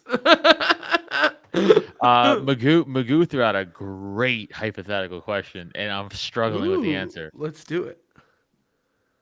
Hypothetical question. We continue on the trajectory of broken homes, but there's no more spanking in America, or we go back to the 1950s levels of nuclear families, but there is spanking. Thoughts? Okay, so here's my okay. Without me really thinking, this is my initial take, right? Hot take, initial take, without thinking really into it. 1950s nuclear families for sure, better outcome, for sure. I would say as a whole, as opposed to no family. But I don't think that's worth hitting kids over, Yeah. because they're still children. Like, it doesn't matter. Like, they don't get it. Like, they just don't get. It's. Okay, hold Dude, on, like Adam. Hold on. 30-year-olds don't Wait, get it. Like, they're like, like a child's So- supposed to get it. Like, I think I have a decent answer to this. So Okay. I would say two things here. One, the way I read this, we continue on the trajectory of broken homes. I don't know what the trajectory would be, but I actually don't necessarily know that the trajectory of the way the homes are working out right now is going to lead to the type of broken homes that we're thinking of probably in our heads. There seems to be a resurgence, especially in populated areas, that are going back to a little bit more of a kind of form of household, especially with the way that people are So- being thrusted back into work. But assuming that everything in this hypothetical goes as planned, I think that going back to 1950 levels of nuclear families would be an ultimate positive in comparison to the way we're doing things now. I would also argue that households in the 1950s, although abusive, were abusive in very different ways than people are being abusive to individuals today. And I think Kareem touched on that earlier, where he talked about the verbal and mental abuse and things like that. That is more prevalent now than it was in the 1950s. I'll say that. Period. I have a grandmother who's still alive, who I live with, who I talk to a lot, was around during that time period, went through the adoption process and all that stuff. I think households were probably more abusive because there was also like less media and attention to things paid. But I think that probably if you look into it more, households were are less abusive on the mental scale and things than they are now. So I think Can I the ask you- outcome. I was I think going to ask everybody a question here. Was anybody here hit growing up? Yeah, Seldomly. I mean, like regularly. no. No. Okay. Really. I could count maybe twice my dad slapped me. Maybe. Yo, all my mom Maybe had to do twice. was look at Right. us. Just Yeah, look I at could- us. And Yeah. but here's the thing: those 2 times he did it. Never part of me as a child was like, "Oh, I learned my lesson." It was always like, Yeah. "I'm gonna fuck you up when I get older." Yeah, that's So that's now we know exactly where the mental. Nutter's rage By the comes way, from. No, I it's not. I can- love my dad. No, me and my dad are like this. My Yeah, dad drove me yeah. my neck surgeries today. No, me and my dad are very close. And I asked him this question very, very recently, actually, as a 35-year-old adult. My dad's 67, and again, we're very close. I love my dad, and I was like, "Hey, I'm like, you never hit me. I could count again. Maybe I just said you guys. Maybe those 2 times I can remember." He's like, "Yeah, for sure." I'm like, "Do you regret it?" He's like, "Yeah." He's like, "I regret it." He's like, "I don't think he's like, I don't think I fucked you up." I was like, "No, I'm not saying you fucked me up at all." Like, at the time I was getting at. He's like, "I probably would have liked to handle it differently, you know." And I was like, "Yeah," because I told him what I just told you guys. I was like, because the both times or the times I can remember you did it, it never corrected me. It always just drove me to a place of like, wait till I'm older and I'm gonna fucking fold you like a chair because like you Yeah. fucking hit me and I can't So defend myself. I taught for 20 years. I started when I was 18, so let's not think that I'm that old. But so the one thing that, and the parents at my school paid over $1,000 a month for their kids to come to our school. So affluently, like they had the money, their basic needs were met, but there were some cases that I'd have a 5-year-old say, "My dad, don't give me a bad note, or don't call my mom or dad because they're going to beat me or they're going to spank me." So, and when you hear beat, it could, you kind of think, okay, is it the extreme version of beat, or is it like, just a swat, but in the child's mind, and also the words, like the mom might say, "I'm going to beat you if you do that." So I would have to, like, depending on the parent, figure out a way to connect with them to see, like, how can I help you come up with ways to, like, so you're not frustrated. So, and a lot of times I would ask parents at open house, what's the hardest part of the day? And a lot of them said the morning, just getting out the door, because they had to get to work, they were late. So I said, if your kids don't want to get dressed and they want to come to school in their pajamas, let them come to school in pajamas. Like, just get them out the door. If they're taking a toy, they want to take a toy, let them leave. Like, why are you going to have like 8 arguments before you get out the door? So, like, I would say, hey, and you have to build up that rapport. But if you have nowadays, I don't think teachers, they're not like how I was, where I could connect. I wouldn't like make anyone feel like embarrassed about it. Like, I never had a bad rapport with a parent. So No, that's I good. feel like, but So I'll say if for I my. had, Oh, no, I was just saying, like, if you can pick up on it, but see, nowadays, a lot of teachers do not want to deal with it. Like, they don't want to, and I'm talking about early childhood. Like, I'm talking like from that 0 to like early childhood nowadays is into like 6 or 7, but like, they don't want to put their hands on any of it unless it's extreme abuse where they have to call the hotline. But if it's like a parent, like, parenting thing, they don't want to get involved, which you have to. I don't think we would. I want to talk about 2 things. One was the first thing that Nutter said. My experience is something similar to how you said. I have like 2 or 3 experiences in my life that I really like stuck in my head from like times that I had physical altercations with my dad. And most of the time it was just yelling and stuff like that. But that's kind of normal in most childhood today, which is the problem. Most of the kids that I've talked to that are my age, like in that 20 to 25 block, and now I'm assuming, how old are you, Adam? 35. Okay, right. So it might be as far up to that block, have experienced that exact thing, at least 2 or 3. They'll say, well, there's 2 events or 3 events or something. And those are for the people who grow up and say, well, there's, mostly peaceful within their household, right? I find that more that I'm talking to people now, because I do, I used to like volunteer at a youth center here in Seward, and I used to go myself before that. So I would spend a lot of time around kids that were, either a couple years older or a couple years younger. So what I would find with a lot of them is they had fucking horrible home lives. And it was across the board. It was 13-year-olds that I talked to and had conversations with that were dealing with, by the way, parents who I now know the identities of and know that they're older and have money and had money then. These are successful people who have Doesn't mean anything. aren't hassled at home, don't have a worry in the fucking world. And yeah, I know 2 different people who were dealing with legitimate abuse that I would call bad abuse that eventually did get worked out because eventually the state did intervene, which is bad for the kid also. Right. But it's like, at the same time, I know what was going on in the household. It's like, yeah, I don't like the fact that the state intervened here, but I'd rather this kid go to foster care than continue getting hit, even if there's a possibility that the foster parent fucking hits him too. I know. Because it's a at shit least show. it's a shit show, but Yeah. if I you know something's happening to somebody, my know. brain is never going to be okay, you're right. whether whoever's You're right. getting them out of that situation. You're It right. doesn't matter. It's like, JC said hitting teaches children that violence solves a problem. That's true. It's Yeah. 100% true. it's a death spiral. And I- then it it is. I just- also perpetuates the state. It's in just, general. well, you know what? It is just like sexual assault in that manner. Yeah. Well, Like yeah, if you 100%. have a kid that is abused that way when they are young, they are at a huge likelihood compared to somebody who doesn't go through that to reoffend. Because And to bring it back to my own experience in life and stuff Mhm. like that, because again, I wasn't abused, so but there was 2 instances as I was in my early 20s, and I was like, this is like prime in shape Adam, like playing football, doing MMA Adam, like fucking physical fitness Adam. I was living at home with my parents. I was like 22, 23 years old, living at home with my parents, and my dad's not a violent person at all, and my mom's not either.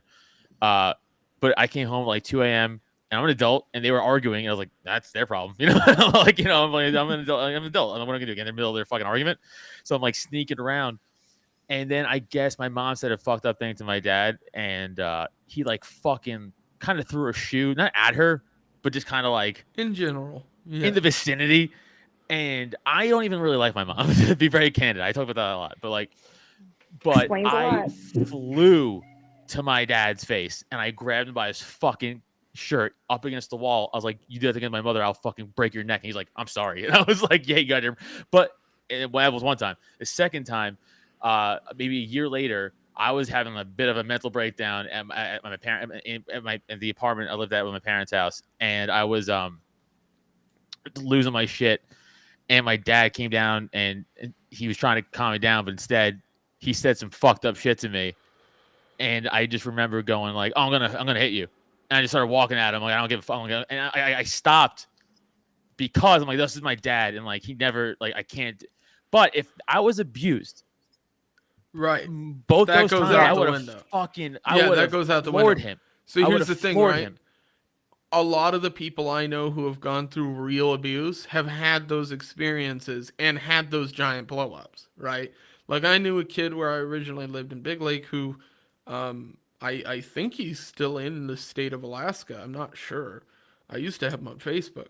But he had a, kind of hyper religious dad who beat the crap out of him. And eventually he spazzed out and smacked him a couple times with the blunt end of an axe. And it's like, yeah, you get in that recess, and then but then that guy went on to, like 2 years later, I saw him on Facebook and he ended up going to jail. And his kid got taken from him because he was involved with abusing his kid. And it's like, well, that's the pattern, right? Like that guy abused his kid until he got old enough. Then he whacks him with an axe. He goes on to have a kid. And then that kid gets taken from him because he abuses him. And It's like, well, that shit is just, that's the cycle. Like, and that happens in most of these cases that I follow and see. And then you look at what the whole pedophilia rate and the whole thing. And it's like, it's the same exact shit. It's this recessive pattern that just, once the ball gets rolling, it doesn't stop. I was surprised at how many people that I knew, like now as adults, who were sexually abused as children. Like it just blew my mind that same. Yeah. was it like weird? Like, because obviously I didn't, but I was like, why and a was lot I of not my pretty friends, enough? What the fuck? No, but you're right. I noticed that too. Like, not so much Yeah, like I like get my that core feeling. group of friends, but like right, friends or like acquaintances. I was like, oh, you got molested? I was like, I right? never knew. Like, what? That's fucking crazy. I'm like, who? I was like, oh, my uncle. I'm like, your uncle that we all knew? What? Hello, Like, uncle. fucking He used wild. to touch me. Or a stepdad and the mom knew Yeah. about it. That blows my mind away. Like, What I've seen a couple documentaries that are like that too. My favorite one though is Gary Plauché. yes, It's the dude who fucked up, let a guy get too close to his kid, and then rectified the problem shortly thereafter. Joshua Smith had him on. Wait, No, the son. we're thinking of a. Who's this? I think we thinking of different people. Who's the guy you're talking about, Leighton? So this story is the guy in I can't remember the state, but dad let his kid go to karate class. Guy who owned the karate class. Greatest video of all time. Yeah, ended up diddling the kid and then running off with him. Dad felt bad about it. After the guy gets caught and they got the kid back, while the guy was getting transferred to be flown out of state, he dressed up in an outfit, stood at the payphone with a 38, and then he was on a phone. And then when the guy walked by, he plugged him in the side of the head. Great shot, and then dropped his gun right away. Yeah, he just plugged him. He was like, that was it? Oh, well, the best part Yeah. about that story is the cops knew that guy. Oh, Josh did have his son on. Okay, I Yeah. just haven't seen that episode. I'm sorry. Like- Yeah, so his son is an advocate in the That's space awesome. I didn't know that. sure. for recognizing the signs of things like sexual assault. And they grooming. let him pretty much not go, but they gave him. No, like, Yeah. he no- walked. No, he they they did- gave him 7. They sentenced him to 7 years, but it was suspended by the judge. Okay, So he didn't that didn't was actually get anything. And then he was interviewed. 7 years is after, crazy, by the way. He had a stroke when he was like in his 90s, and Jinx has a great cut of it. Yeah, Road to Providence is yes. So they interviewed him for the last time, like right before he passed away, and the news reporter asked him, he's like this old guy, "Do you regret it?" And he's like, "No." He's like, "No." Would you do it again? Yeah. Dude, It's like- I went down talking about Reddit earlier. I went down a wild Reddit rabbit hole. You ever go and Make My Coffin? Didn't they just get rid of it? Oh, I don't. Oh no. I this is think like they this is just like a few weeks nuked it. ago. I think they banned it. I went to it like 3-4 days ago and it wasn't there, and I was so angry. What is 'cause it's like, this? Make My Coffin is a Oh. subreddit where they just post clips of people It's- dying. But it's not. And like you guys the one... watched? You guys? Well, I pick and choose, but I'm deep cut. I've seen really fucked up shit in real life, which I'm kind of desensitized to, and like I Yeah. don't. Here's the thing: I don't enjoy it. Like I don't like seeing it anymore. It's bad. Like it's like this. I feel like it's bad. But like there are some where I feel like the people who deserve it, I like to watch them die. Like ever watch The Stoning? Yeah. So there was a pedophile at some village in the Middle East, and they caught him, and they stoned him. I was like, oh, I don't give a fuck about this guy, right? Like, let him go. let him fly. Let the stones go. And it's pretty crazy to watch him get stoned to death. It's as brutal as you think it is. Yeah, But that was what Make My Coffin. At least Yeah. they don't put up with it. So it's just like, hey, here, like I'm a map. It's like, but I have a good idea. How about if your kid's bad, you make him listen to Paul Krugman? You stone him. For 2 hours. Paul Krugman. That's Like, actually no, worse. I don't want this No to come- dessert and Paul Krugman for That's 2 worse than hours, a you little stoning. cunt. I'm like, I'll take the stoning. Or Here's Keynesian Brandon- economics. Ah! Schaub's comedy. Brendan Schaub's Stoning. Gringo Poppy. You gotta listen to Gringo Poppy. Stoning. What else? Give me out. We'll play stone or suggestion you give me. I'll tell you if I'd rather do suggestion or get stoned. So you'd rather be stoned than listen to Keynesian economics? Stoned. Stoned. For sure. So I make my coffin is one of my favorite subreddits. I used to go there all It was the time. great. So it's gone. I Now guess so. that I just I'm went to it interested, and it's gone. it appears that it is Fuck. gone. I wrote There's- it down. Dude, if you I'm taking listen, notes. man, listening to a rock hit a person's skull is psychotically brutal. It's like dunk. Yeah. So I was and then in it a breaks their arm, and they're like rag dolls, and they're because they're like walk like a pirate. It's kind of funny, like walk, Metal attack, man. and then just like old men just like fucking throwing like 90 miles stoned, and, it's like, Stoned. and then like. Well, you That can try to was stone you can try to stone a amazing. horse, but I think they're stronger than me. But like they make them walk the plank like a pirate.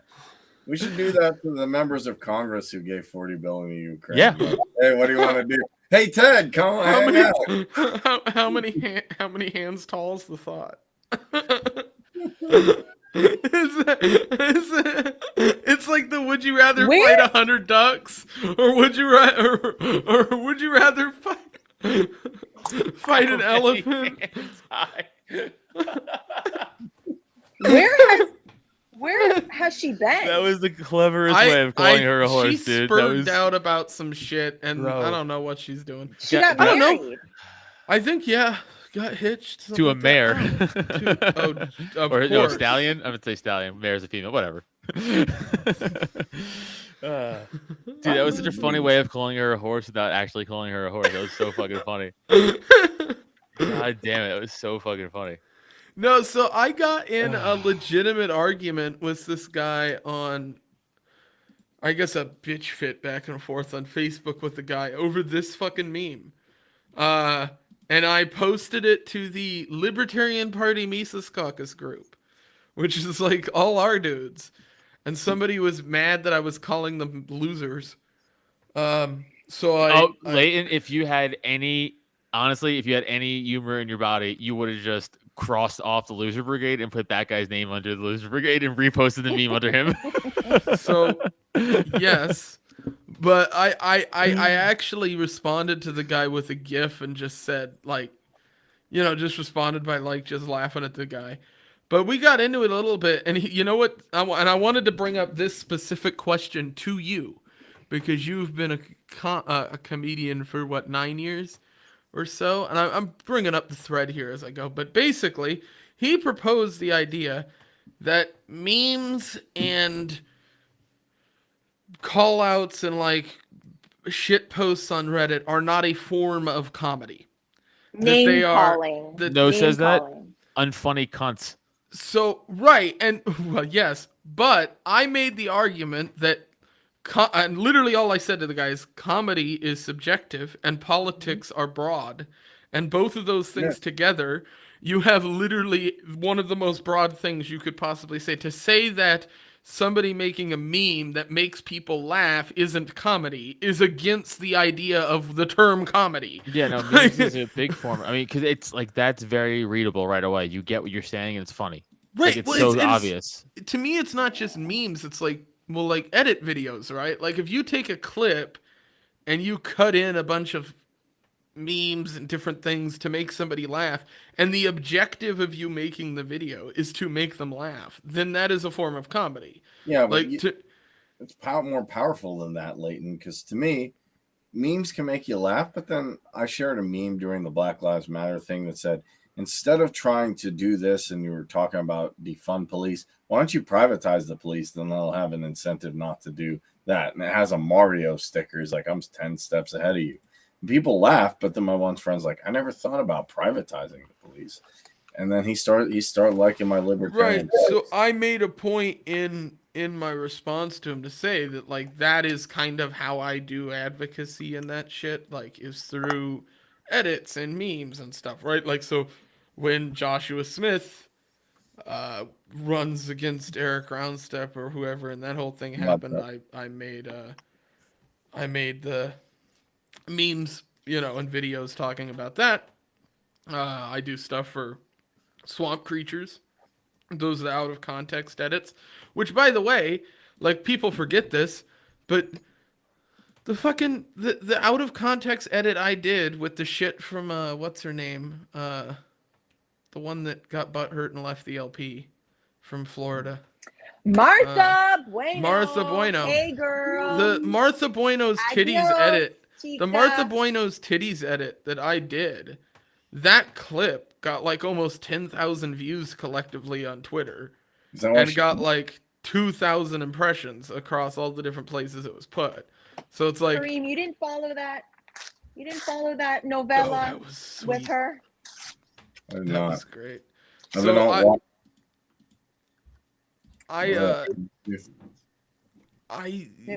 the other one that I did was the Eric one, the one that I did with him, that same thing.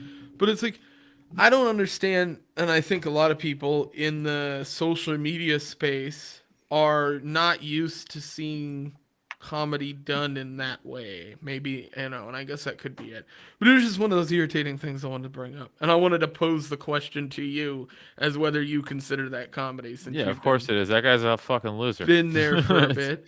So Yeah, I want to that's talk crazy. about this, which is monkeypox. So this is one of the reasons why this Bill Gates bioweapons is trending on Twitter. Is Good. monkeypox cases linked to adult sauna and fetish festival? What? Outbreaks of monkeypox. This is where the monkeypox outbreak was from. I didn't hear that. Outbreaks of monkeypox have been linked to an adult sauna and fetish festivals, and it emerges some cases as the virus were most likely being sexually transmitted. A sexual form of monkeypox is being blamed for the global spread of the virus, with outbreaks now linked to an adult sauna and fetish festival. The World Health Organization, WHO, suggested human-to-human transmission is occurring between people who are in close physical contact with cases who are was symptomatic. With officials also investigating a number of cases that have been linked to the gay community. Based on currently available information, cases have mainly, but not exclusively, been identified among men who have sex with men. MSM. By the way, mainstream media. Men who have sex with men. Seeking care in primary care and sexual health clinics, WHO said. An adult sauna in Spain has been linked to many of the monkeypox cases that have been emerged in the city of Madrid. So I can't wait for my fucking straight friends to get monkeypox. I'm like, fucking gay. Isn't this just shingles? This monkeypox is not a real thing. It's like they made COVID and it's basically the flu. To me, Yeah, it just I don't believe that we really. I think there's like 2 diseases we really get through animals, and everything else is like fucking bullshit. Like, like rabies and like fucking hoof and mouth. Like nothing else. Hoof and mouth. Did you know monkeypox is said with a silent K? Wait, am I What? missing the joke? Did Yeah, it go over my head? moneypox. Like, oh, hey, Moneypox. Oh, I got it. okay. I got it. I'm an idiot. I'm sorry. Hey, Big Pharma Yeah. has the vaccine. For like, oh, boy. I apologize. Yeah, I'll allow it. Objection, hearsay. Yeah, I could do another lockdown over it though. You know what they used to call? I think that would be fought with hard. You know what they used to call AIDS back in the 80s before they called it AIDS? Anybody? Fauci disease. Help. Yep. No. GRID. Oh, I remember this. It's I remember this. in the documentary. gay-related immune disease. Yeah. Is that what And then they were monkeypox like, is? "Hey, stop saying that. Stop Fine, we'll saying call it that. AIDS." Bad. We call it gay killer. That was the first name. All right. So I posed this question to the Wow. Morning After podcast. So we will go ahead Is and that do the it here. Justin Campbell? This is when he was driving with his manifesto. Oh, that looks like a filter, dude. So I don't know if you can see the This wording, but implies John Waldenberger as a wiener. would you rather give a blowjob to Nick Sarwark or get fucked by John Waldenberger? You know why I don't like that question? Because you're the beta in both, no matter what. I know. That's why it's phrased that way. God damn, It's guaranteed to fuck. bitch you. There's no way to win. Nutter's like, stone me. Just What if fucking he's a stone freak? me. What if he's Yeah, like, Stone Gary, is that an option? stoned. We Like, all choose stoned. I can't. I'm not Fuck by answering. Waldenberger. You think you get like some magic cards from Waldenberger before you got stoned? Like, hey guys, check this out. It's cool. Let's Oh, fight but guys Sarwalk who would say do something fucking lame. Hey, Like, while man, blowing nature- him. Like, my dick gets hard for who shows up, or whatever the fuck it says. I mean, Ron Paul's a racist. Don't you know Ron Paul's racist? He's just talking about how the Ron Paul newsletters the whole time. Ron Paul hates it. And I'm like, hey, Nick, I'm trying to blow you. Can you shut the fuck up? Can you shut up, man? I'm trying to give you head. What the fuck? God damn it. This isn't good for either of us. Just let me finish. I lost the bet. This would be way faster if you just shut Can the I fuck ask up. you guys something about? So Ron Paul's going to be there in Reno, Yes, but he's that's so Don't cool. rub But it he's- in. no. I know, but he's only gonna do the Mises event. Yeah. So are you right? So like, are you gonna have a bunch of like Sarwarks and all these other people like Coming to the event? protesting or Or like, protesting. oh, I mean, I want to. They're not letting me in, or they're not letting us in. Like, oh, what? I don't think we're blocking anybody from not letting them in. If they buy tickets, they could go. Put Magoo's comment up there. Yeah, it's funny.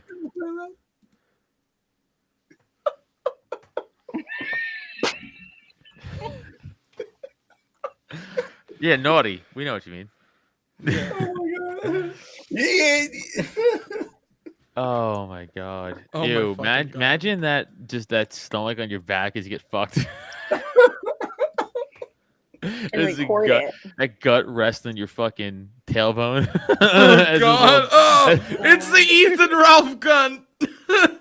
He has Ethan Ralph gun. Oh God! Please don't Cool. be It's- That's funny. Bro. I think I might have liked that tweet. I don't know. That's funny. If I didn't, I should. That's a solid one.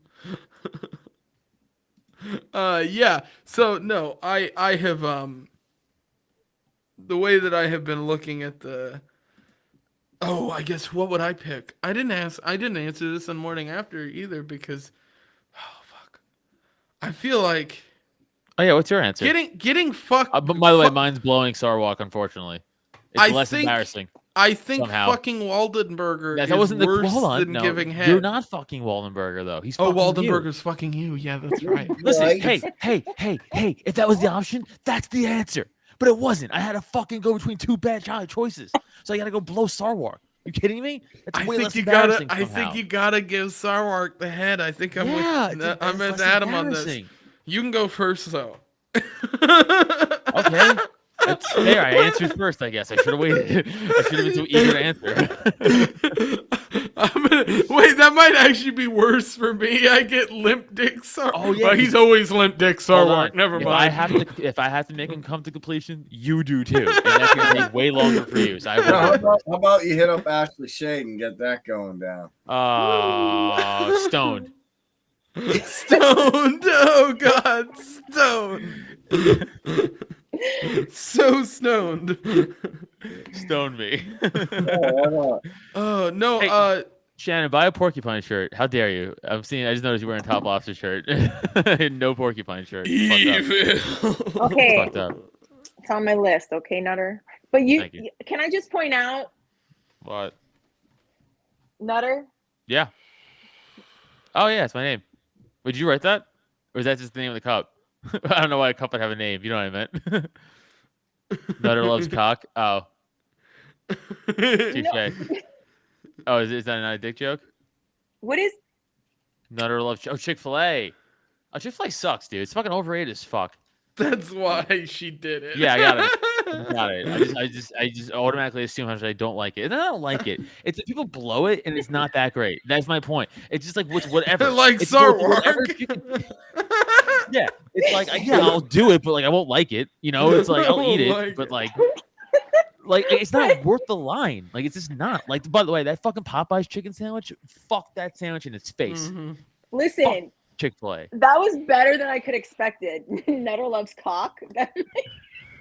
So I thought the joke was going for. I'm gay, cold gay. I don't know. It's Adam, did you ever Adam, did you ever see the Eric Rodstep edit that I did? Yeah. He also Okay. emailed me to get on the porcupine. I was like, I'm just gonna ignore that. Oh, that makes me so happy. Did Yeah, you I'm really? like, Yes. Did you tell him we're Team Josh? I said nothing. I said nothing. Said nothing and I ignored moved it. on. Yeah, because Josh They're is my like, boy. I'm Team Why the fuck Josh. would I get him on? That's crazy. Yeah, Hold on, wait a minute. Did he come to my fucking show at the Shell? I don't know. Pull it up. Where at? First comment. I'm in Manchester, New Hampshire. Nothing else matters. Do you Oh, come to my on- It's show? all about New Hampshire is fucking small. If you weren't there, you better be there next year. I'm coming back next year. I'm furious. What? What? What are you Hey, babbling about? Is Metallica gonna be there? No, why? Maybe. I don't know. Nothing else matters. Nothing else matters. Oh, true. Nothing else matters. I expect every New Hampshire person to come out to my show next year. It was a fun show this year. So everybody come out next year. It'll be a pork fest. I'm not going to Pork Fest. Oh, I'm not either. I'm What? Muslim. I was just in New Hampshire. I'm not going back to New Hampshire to do the same exact comedy I just did. Wait, for where New were Hampshire. you and Dan Smots? Which one was that? That New was Hampshire? Delaware. How that was was the- that? That was a Delaware convention. That was fun. He did really well Yeah, I would think he would have. before yeah, no, you. No, that I- wasn't before me. That was hours before me. That was just edited that way. But I loved your joke about him. That was awesome. Thank you. Tim Burton. Yeah, That was amazing. I was like, what am I gonna say to Dan that I want to go? Fine, pass. But next year, if you're not there, no pass. No, I was thinking the whole because Dan and I always go back and forth on Twitter, obviously, and I was like, this is my chance to fucking crush him with an audience. Yeah. So I was like, what do I say? I was like thinking right before I got up, I was like, what do I say to Dan? And that's when I fucking hit him with the Dan Spons looks like if Tim Burton drew a libertarian. Like- I didn't know you were a cop. I was like, did he make that up? Like, no, I that was a- years ago. Yeah. Didn't we talk about it on your show? yeah. Yeah. A little we? bit. A little bit, right? A little bit. Yeah. Yeah. But, well, so here's the thing. I want to eventually there was a disagreement between me and somebody who was on one of the Florida swamp creature shows, Mike Termont, who's over in Florida. Our, I guess, battle was because he was talking about running to be a presidential candidate for the Libertarian Party, and he was previously a cop. And I was like, yeah, kind of don't think we should run a presidential candidate who was a cop. And everybody, I agree. I got some heavy DMs from Mises people like, oh, well, what do you mean by that? And I'm like, exactly what I fucking said. Yeah, I'm like, no, it's an image thing. Like, yes, you have knowledge that you gain from being an officer that maybe gives you a leg up on discussing some of those topics because you were involved in it, right?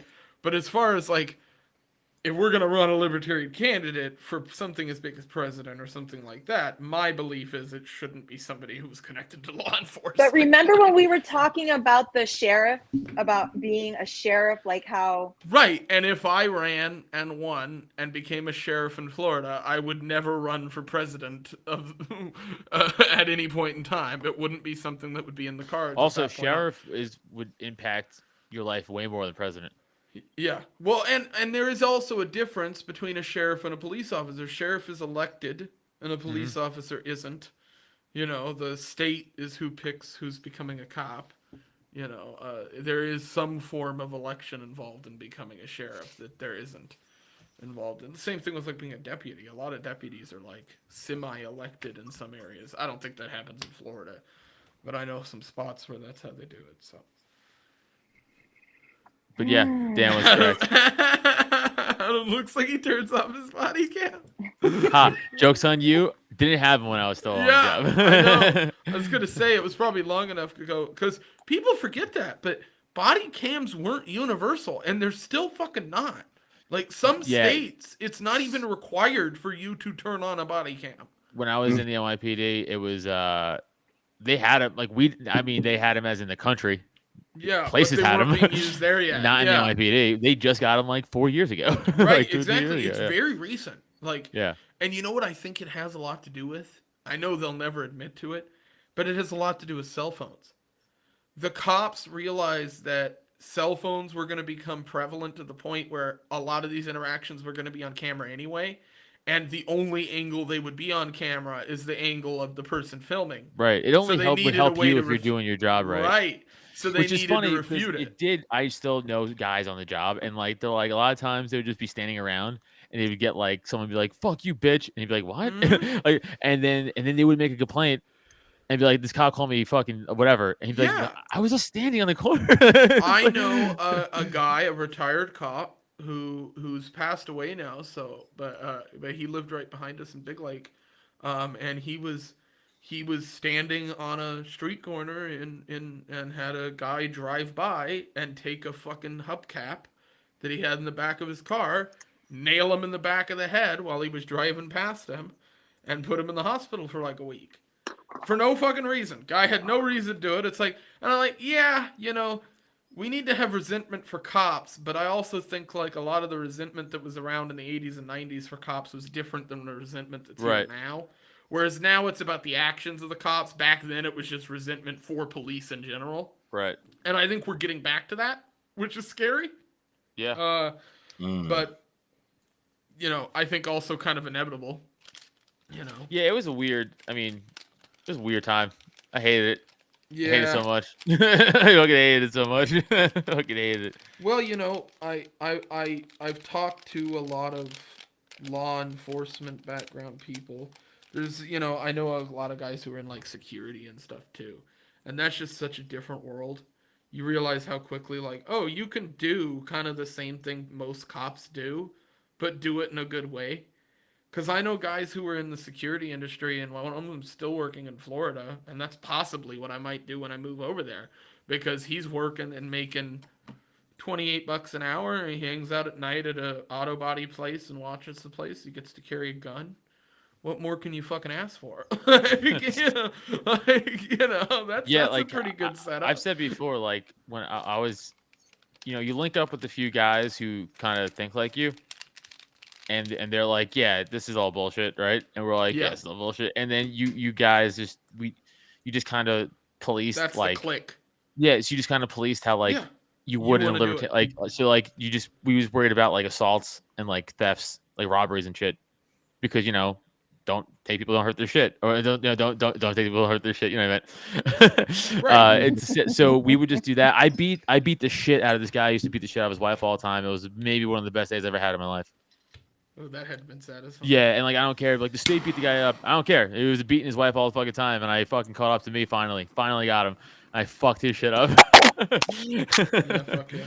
But like I would have done that anyway. Like it doesn't matter. Like I would have done that anyway. One of the things that I have always found kind of interesting. I've been talking about this more and more, and I want to put together a panel to talk about this. And you might be a good person for this because I do definitely want to get somebody on the comedy side of things. But my opinion is that the Libertarian Party should be focusing at least some efforts on culture, and not necessarily affecting culture outside the party, but affecting just how we all live, like libertarians. Like the way I look at it is, if everybody looking at our party from the outside was like, look at all these really successful people who have more money than the average person and have like healthy homes and all this stuff, then they'd be a lot more likely to come over and talk to us. So like part of that is, I think, like teaching people how to, like, if you are a cop and a libertarian, do what you just said. But like the Libertarian Party doesn't really say to do that. No, but also you gotta understand the problem is too, like, I work midnights. Pretty much we got left to ourselves. A lot of times, right. like, okay, but if a group of cops, here's the thing. Here's the thing, though. Like, if I had a superior come up to me and be like, "Arrest this person for whatever," I go, "No, it's like you can't do that. It's illegal." And he'd be like, "Well, no, I gave you a justifiable order. Do it." And I'll be like, "No." He'd be like, "Okay, well, then you're suspended." And it's like, oh, now I can't feed my family for a fucking month because like this guy wanted me to do it illegal. And it doesn't matter. It's legal. It doesn't matter. That's what's going to happen.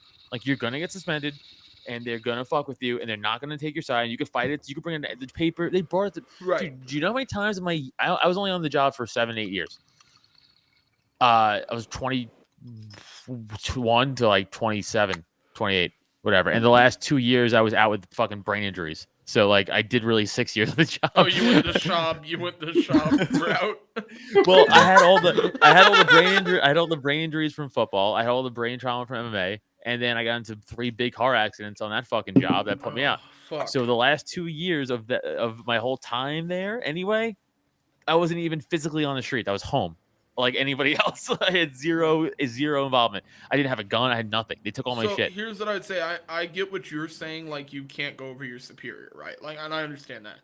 I guess my perspective would be, if the Libertarian Party was like, if you are a cop, right, and you've got 5 or 6 people in your area that all have the same general way of thinking about things in their own lives, I think there are things you could do, without going over anybody's head, without causing turmoil to fuck up your own thing, that would be more positive than if you just continued on the same like trajectory. Brad said a funny thing. He said cops respect these kids. You guys have to understand something. Like yeah, cops in the rest of the country and guys and girls who become cops in the NYPD, most of us did it because I have family members who are all dumb Italians who work for the city, and they just go, "Do you want to retire at 41 years old and have benefits for your life?" I go, "Oh yeah, I do." And they go, "Pick one."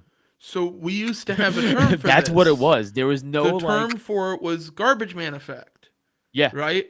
Everybody in New Should've done York that. City went into the everybody in New York City wants to go into the, and still to this day I think that exists. They all want to go into the city trash maintenance business. One the guys of my who best remove friends, the trash, Nick, work the trucks. is a sanitation worker, and Right. he'll be retired in 5 years. Right. Because And we're a the same big age. part He'll of be that retired at is- 41. A big part of that is New York mob and stuff like that was connected back in the day, and then it leads into the government taking over big swaths of it and stuff like that.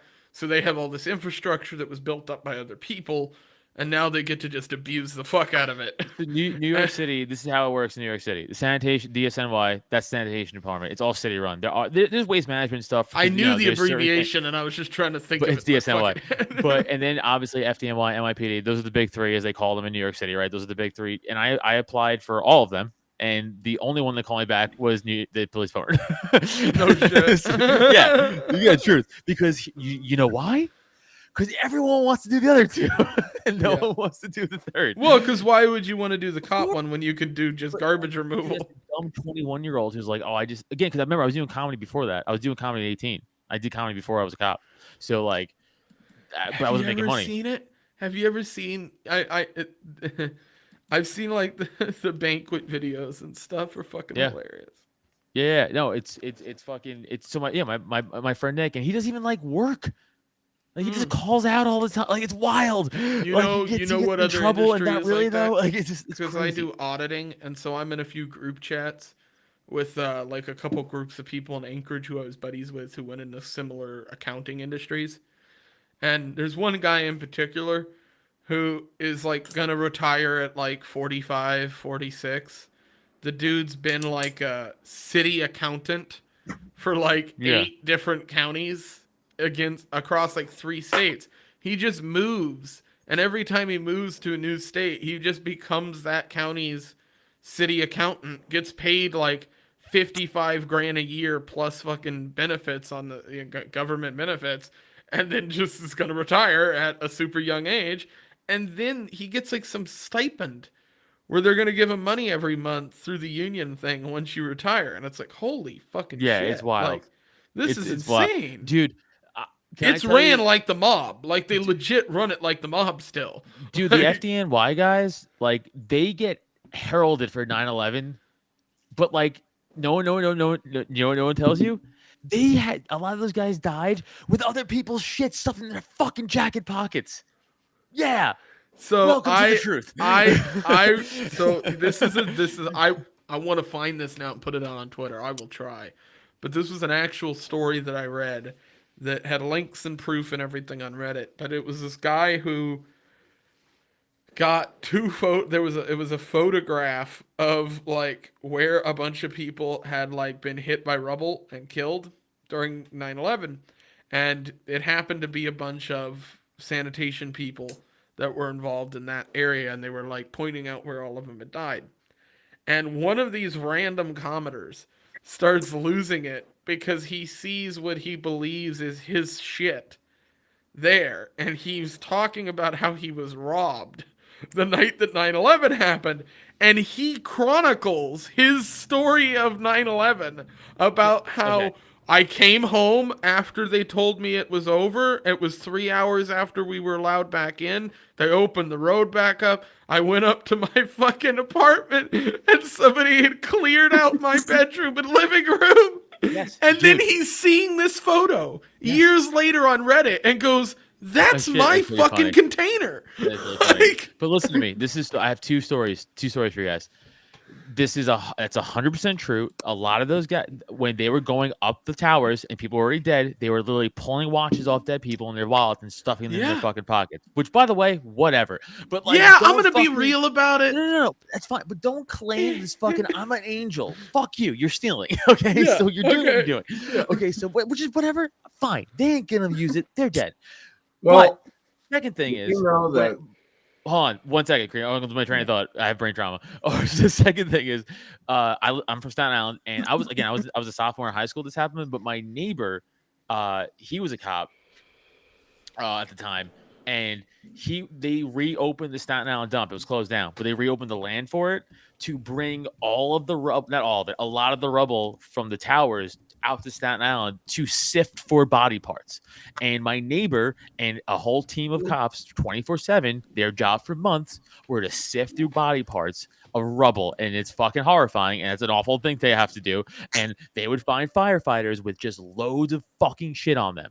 Loads of fucking, and they were told to shut the fuck up about it and don't fucking say shit. It was Yep. all covered the fuck up. All of it. Oh, second story. Second story is I knew a captain who worked in Brooklyn. And how it works in NYPD is every single tour, there's 3 tours, days, 4 to 12s, and midnights. did he listen to the Beastie Boys while working? Probably. We did. I did for sure. But like there's called a duty captain. So there's a captain who has to, in other words, if something like severe happens, like duty captains be notified and whatever the fuck. Okay. So there's a fire. There's like a pretty big fire in Brooklyn, and obviously that's like notifiable that he has to show up to that and like let Brooklyn Command know and all this shit. So he's rolling up to the scene. He's like 5 blocks away, and then he's pulling up, and then he sees the fire trucks and the fire, and then he sees a row of buildings next to the fire that are completely not on fire, not even close to being on fire, have no trouble being on fire. One of those stores is his dad's jewelry shop. He sees fucking flashlights in there. And he's like, "Are those fucking flashlights on my dad's jewelry shop?" So he's like, he tells his driver he's like, "Yo, shut the fucking lights off, like pull around the back." Because they think they're being robbed. Like they had no idea it was in there, right? So they fucking sneak in the back, guns out. They're like, fucking, hey, like, NYPD, fucking don't move. And it's fucking 7 firemen just stealing jewelry. No shit. Yes. They 'Cause broke they the back thought they window. knew it was gonna burn down, so they went in there and fucking started. No, they hoisting didn't know it was shit. going to burn down because there was no guarantee. Oh, go they that just far. figured it looked like somebody robbed it. They'd go in there because they were already on scene. It's a perfect alibi. So Yeah, that's he was genius. like, "Are you fucking now?" This was like the 90s, by the way. This wasn't like "Oh, shoot him." So no, Fucking. so he hooked him up. He did the opposite. He's like, "Yo, put it all back. If I ever fucking see this again, I'm fucking. There's no sympathy. I'm fucking you guys." And they were like, "We're sorry." He's like, "Fuck you." Yeah, it's scumbag shit. But then like the cops are any better. Obviously, I'm just saying like everyone's a scumbag. Like no one's a See, hero. if he wanted to double down there, he could have been like, "All right, here's the deal. You take the jewelry, give me back half of it. I'll claim it on insurance." Dude, I think it was because it was probably his dad's shop. That's probably Yeah. and he just so mad. Otherwise, Like, it would have been like, oh, he comes in with his gun. Oh, it looks like we just stumbled into a lot of money oh, here. it's the '90s, dude. Did you ever hear the 7-5 book? Yes. So the this 7-3 and the 7-5 precincts are in Brooklyn, and it's the 6-9, the 7-3, and the the 7-5. most corrupt police precincts of all time, and most back likely, in the day, back in yeah, oh no, they back were. then. But I'm talking about the 6-9, 7-3, and 7-5 are the most dangerous precincts in the whole city, Yeah. like with violence. And those guys in the 7-3 and 7-5 used to just run Brooklyn, like robbing drug dealers, like Oh, it's doing like cocaine cowboy doing shit. coke off Like, the it's- yeah. dashboards of the fucking cars, like the cop cars and shit like that. And like again, I don't really give a shit because everyone's being a scumbag in the 80s and 90s, but it's wild stories. Like go listen. They all got caught, but go Yeah. listen. It's fucking crazy. Oh, here's the thing, though, right? Some of those guys back in those, like, we hear about the guys that did get caught, but oh my fucking god, so many of those guys that were police officers that were doing like fucked shit back then were kind of sticking it to the government because some of them, in the sense of like because they were fucking goddamn bug because they were fucking selfish. Right, They're fucking but selfish.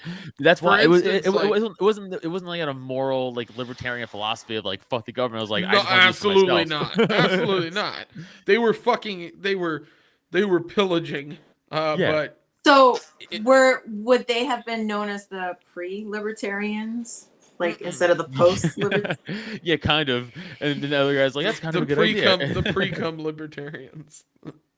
Yeah, that was a while, but I mean, and by the way, I gotta be honest with you, I never personally saw like anybody plant anything on anybody or anything like that, but like I've seen people fucking get fucked up. Yeah. Like, for sure. Here's the thing, I always was under the mindset of like, nah, the planting on stuff thing has gotten harder because of body cams and stuff, and I thought that for a good few years until there was a guy who got caught from Florida Dumb. who in Baltimore fucking was on camera. No. And he got, I think I talked about this with Josh Alofka when we did my police episode. And in that fucking clip, man, this motherfucker got this old lady. Monkeypox. This old lady who's got priors for drug convictions. She didn't have any drugs or anything in her car. He searches her vehicle, doesn't find anything, and then plants a little baggie of meth and did it on camera. So he gets caught. And then they go back and look into his other cases, and it turns out that the guy had arrested over 140 people. And out of the 140 he had arrested, basically all of those cases had now been either overturned or destroyed because they either found evidence of him fucking with stuff or have planting evidence or planting things or fucking with stuff, or there's no way to prove that he didn't do it or did do it, and so they have to throw that case out. Like, you can't keep it in the system. As somebody again who did that job and like cared about the Constitution and people's rights and shit like that, and like I really gave a shit. I mean, again, didn't realize it going into it. Again, I was a dumb 21-year-old being guided by my dumb family. So like, but once you're in it, then you start to realize and pay attention. The craziest thing is the thing that we're told is that the cops you got to worry about are small town cops that have like low populations in their yeah, for districts sure. and stuff. Oh yeah, for sure. And those cops are typically more fucked when it comes to drugs and things like that, I've noticed. But when you go into the cities, and this is, I think, just any big city, but especially, I imagine, New York and like LA, those kind of large population areas, it just breeds police corruption. There's no fucking way.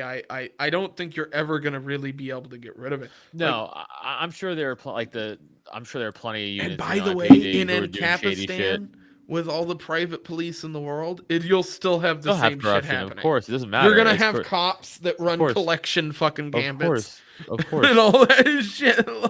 But like no, but that's what I was gonna say is like somebody who did that job, like again, who cared about people's rights and constitutions and shit like that. Oh yeah, Teamster. But like when you see these videos of cops like abusing people, like you guys know what's that poor guy's name, man? Tom Wilson or something like that. Yeah. What's the context of it? He was like a homeless schizophrenic dude, and these cops just beat him to death in the middle of the street. I know the video. There's not a video. I know the testimony. No, it's a video. Thing. There's a video. I remember seeing a clip of it on World Star, and I remember there being a testimony video from a court thing. But the video is like, I cry watching it. Like, I can't. I won't watch it anymore because like the guy's begging for his life. He's like, please. He's like, I'm not fighting. He's like, he's yelling, please. He's yelling for his father, and they're just like fucking laughing and beating him to death. And it's two fat fucks, and it's like, dude, again, it makes me. I'm like, I will fucking kill you. You're not tough. Like this, you're not tough beating someone who's a schizophrenic, scared guy who's not fighting you. Yeah, and like, you're like, and by the way, they got off and they're working. Right.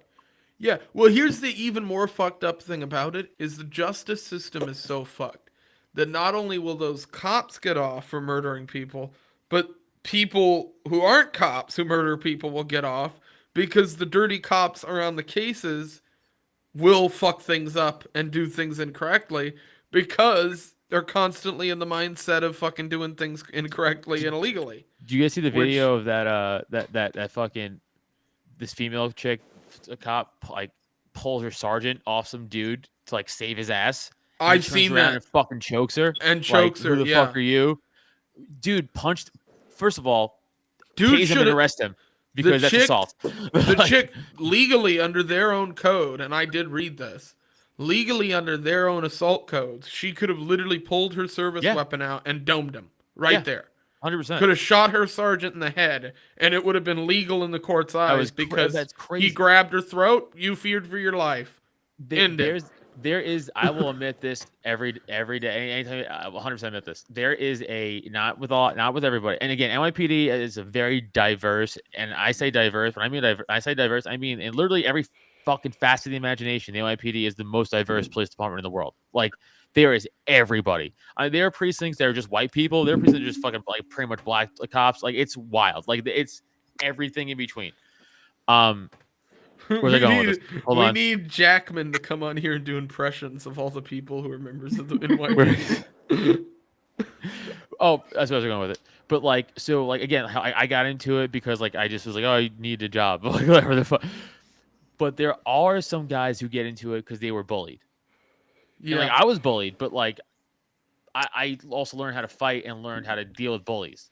So a lot of these guys though never did, and they got this badge, they get this gun, they get this fucking baton, and they'll talk shit to people. And a lot of times, you know, I would. There was this one guy, I won't say his last name, but his first name was Lou, and he was like a fucking midget with yes, got it. Lou. I was partners with the Hulk. Damn, and Hulk didn't take no shit. Hulk didn't take no. Hulk don't take no shit. Hulk smash. There's this guy Lou, and he was like a fucking 5'0" glasses like nerd, like not a tough guy, and he would talk so much shit to people because we were around him. And I would always be like, "Yo, man, stop doing that. Like that. You're not tough." I had a friend like that. I'm like, because here's the thing. I know how to fight, so I'm going to have to fight this dude because you're going to fucking run or you're going to shoot him, and now we're going to have a fucking crazy situation. So I told him, and he wasn't my partner, but like, you know, he would show up on scene. I told him countless times, like, dude, stop talking shit. One time, I was like, next time you talk shit, and if that guy hits you, I'm letting him hit you. Sure as shit. 2 weeks go by. He's talking shit to some guy that does not deserve to be talked shit to. And the guy's like, yo, stop talking to me, dude. I don't care. You're a cop. And he's like, blah, blah, blah, blah, blah. Smashes his teeth in. And then the guy looked at us and I was like, handle your shit. I'm like, I'm good. I'm like, you good? He's like, are you good? He's like, I'm sorry. I'm like, did you learn your lesson? Like, I don't give a fuck, dude. Like, I don't care. I didn't care. Like, I wasn't that guy. Like, I did. Like, learn your fucking lesson. You're not above these people. Like, I hated that shit. I've always been like, you know, I'm big, but I'm not big like strong big. I'm big because I'm fat, but I'm also just like wide shouldered and like football big in that way also. So like I would always be the guy that everybody would hang around because they were getting fucked with, you know, locally. And so I've had a few interactions with that, but I had one buddy in particular who used to hang out with me at like the skate parks and stuff, who would mouth off to people who were way bigger than him. And it was like, hey, you're going to get in a fight and they all know I'm buddies with you, and when it happens, I'm gonna be the one that gets dealing with this. Or my favorite one is my dad, because my dad does this famously in my family. My dad was a boxer, and he can legit tap someone the fuck up. Like Yeah. he is, Yeah. People don't know even who they're fucking now, with sometimes. Is what I'm even saying. now old. He's Yeah, of like, course. in his late 50s. He's Not that waiting old. for that one opportunity. No, but yeah, he's got like breathing stuff and asthma and Okay, shit. well, then But say he's that. one of those guys who's waiting for that one opportunity where he could just light somebody up. He's like, come on. Dude, you know? I don't have a good temper with that shit. Like, Right. I have to be But better because I have has a somebody who can lose stuff. He will have a tendency to put himself in positions where me or my older brother's like same size as me, will have to be the ones that are doing that fight. Because it's Right, not going to yeah, be yeah. him, right? You're It's like, going to "Dude, be shut one up." of me or him. Like, famously in California, we went on a trip with my family. And my youngest brother, he's diabetic and he's really fucking fussy. And he needed to go home to get his blood sugars done and a shot and everything. And What he's a bitch. spazzing the fuck out. And my dad is like kind of dragging him along, the sidewalk to get back to our area where we were parked in California there. And there's this very flamboyant gay guy who's shredded with like a wife beater walking by, who starts fucking bitching at my dad about how like, what the fuck, because my brother's screaming and stuff, and he's like, what are you doing with this kid? And my dad, being frustrated with the kid and being in the position he was, just turned to the guy and took all the anger you would normally see a parent put towards their child. He just directed it right at the Peaceful dude. parenting. Right, exactly. And it ended up turning into like where I'm like, now you understand that if you do this to somebody, like that situation ended with us explaining to the guy that we were gonna fuck him up, and that was the end of it. Yeah. But you have other that situation has played out multiple times. It's always road rage.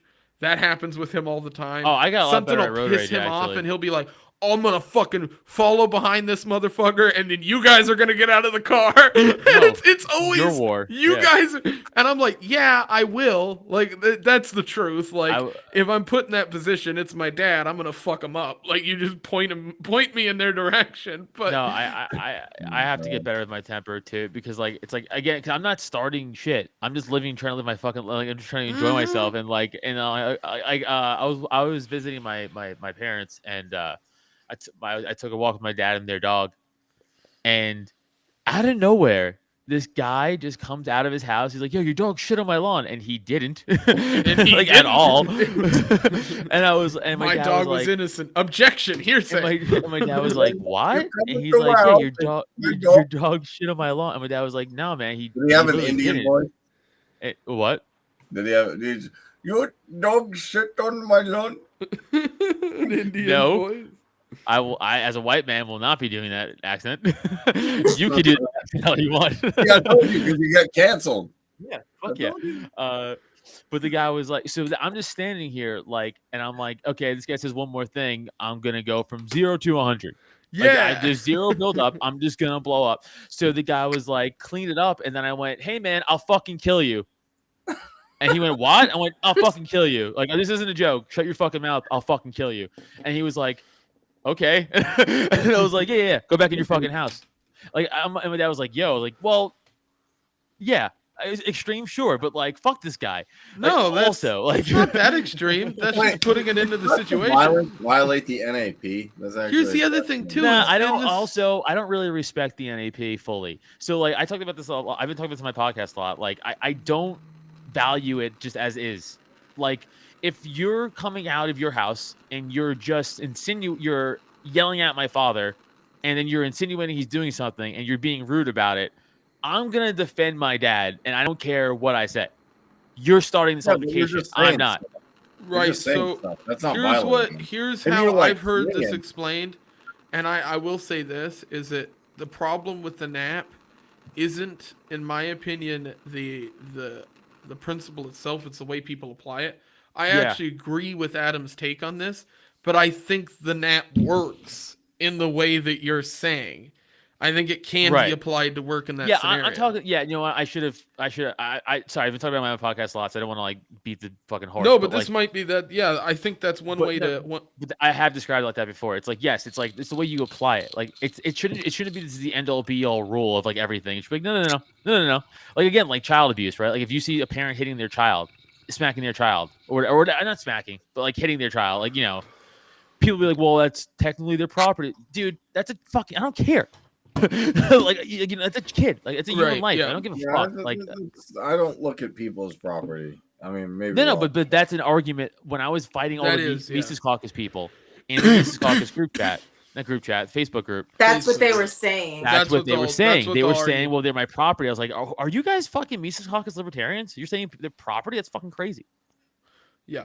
So and Yeah, I Yes. actually agree with that 100%. and this is kind of how I think I've looked at it over the past year. Because Yeah. violence does solve like it. You shouldn't teach children violence solves problems, but as an adult, you have nuance, and violence does solve problems as an adult because you have to look at it through nuance. Well, Yeah. So, like, anybody if who you- doesn't think Yeah. violence solves problems can go do this simply in their head. Do you think if Ancapistan existed, there would be some private wars?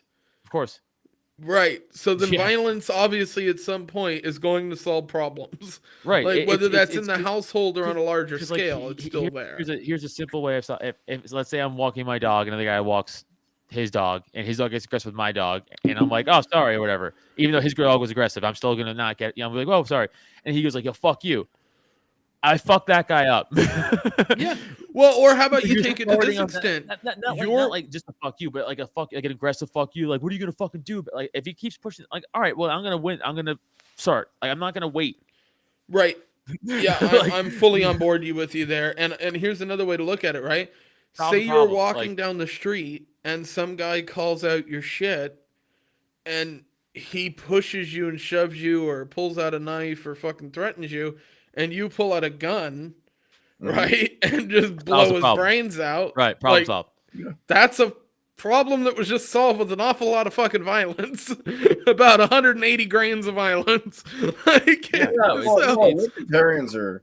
No one's arguing for pacifism that I know of. no, and that's what I think I'm saying is that it's all about application of the map, Yeah. I agree. not the way it exists today. And I think that the point is that the way I look at the non-aggression principle is from a government, military, that kind of standpoint. Great. When we're talking about normal day-to-day interactions, I think it can be applied to things like parenting. I think it can be applied to things like your day-to-day life, Right. your social interactions, stuff like that, the way we look at markets and things. But when you're talking about like intricate living stuff like that, where you're dealing with like the situation we just talked about, where you could be walking out of your house, walking your dog. That's not meant to be solved by the non-aggression principle, and I don't think it ever was. I agree with that. Because I always wondered, like, people are like, and they rip a vape cloud. At first, I'm like, whatever, it smells like watermelon. But people have done that, and it's been like, I'm like, dude, if you keep ripping vape clouds, I'm gonna like smack you, like not hard, but. And I used to think like, hey, I probably shouldn't do that because blah blah. And then Yeah, but like okay, so here, but Kareem, like no, you can think of it this way, like justify yourself because. Okay, so I've had an argument If I with get my wife and threatened my over parents. vaping, I'm eating that person. I just want that on the record. Like I've had this fight with my wife and my parents for like the longest time, where they'll do something fucked up. I'll yell as a reaction to be like, "What you yell?" It's like, but well, hold on, I'm yelling because you did a fucked up thing. Like no one's addressing the thing that made me yell. So it's like that reason. It's like so the guy's like, whoa, dude, you smacked me. It's like you're so fucking inept around you that you're being so rude that you don't understand that your actions are blowing smoke in my face. That's rude. Like you're not an individual person in the world. Have fucking awareness of your surroundings. You're an adult. Like get it together. So it's like it's bullshit. Like again, you're not the one necessarily causing it. It's because you hitting first also doesn't mean you're instigating violence. Mhm. Striking Absolutely, first is a yeah. defensive method a lot. Oh, yeah. Like, Well, and I like- think that's when I talk about the application of the NAP. That's where people miss it. Is you can literally have a video snapshot of a guy like we saw with the TSA thing, right? Where you have a guy say that was a different scenario and that wasn't the relationship you there. didn't see the slap. Well, yeah, or say the relationship between the two people were different. They were just two random guys off the street that were in the airport, right? Right. One of them wasn't the TSA worker.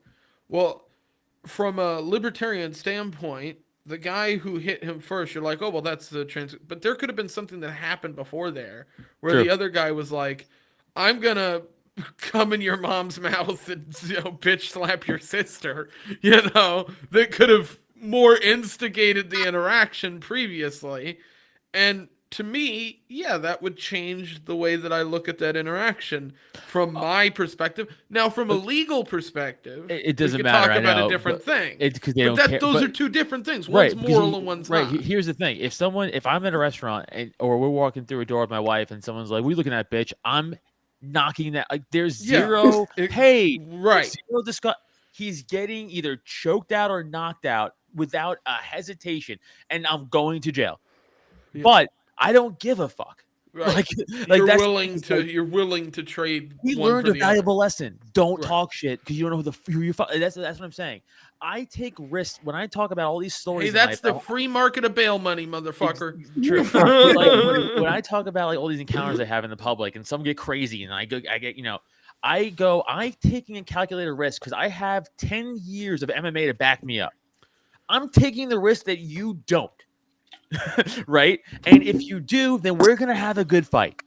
Right. But you probably don't. And you don't know that I do. So you're just gonna run your fucking mouth because this is why I'm the check you guy in public. This is my philosophy. Bullies go their whole life without being checked because people let them fucking do shit. So then they become adults and they're not physically stronger than anybody anymore, but they still have bully mentality. Mm-hmm. So they still run their fucking mouth. And then I go, oh, no. You don't get to do that here because I'm going to fucking check you. And then they go, do something about it. I go, I will. Let's go. And then they go, oh, I'm sorry. I go, no, too late. No, you want to fight. You were tough. 2 minutes ago. You don't know who the fuck I am. I'm fucking crazy. And I know how to, I think it's important to check people. I'm not saying you should do it. Like, No, if that's not your 100% calling, agree. don't do it. But like, if Yeah, you think I have that a lot of you boxing. can, then do it. I have some boxing and MMA experience, and I'm still doing boxing and kickboxing. Do it. Check people. I do this. If someone pisses me off, I'll give them a warning because I think that's like, there's levels to it for sure. Yeah, reasonable. Like if someone's talking some mad shit, and I'm like, Yeah, I'm not advocating for you to and then, smack and then, a bitch. yeah, put them through a door.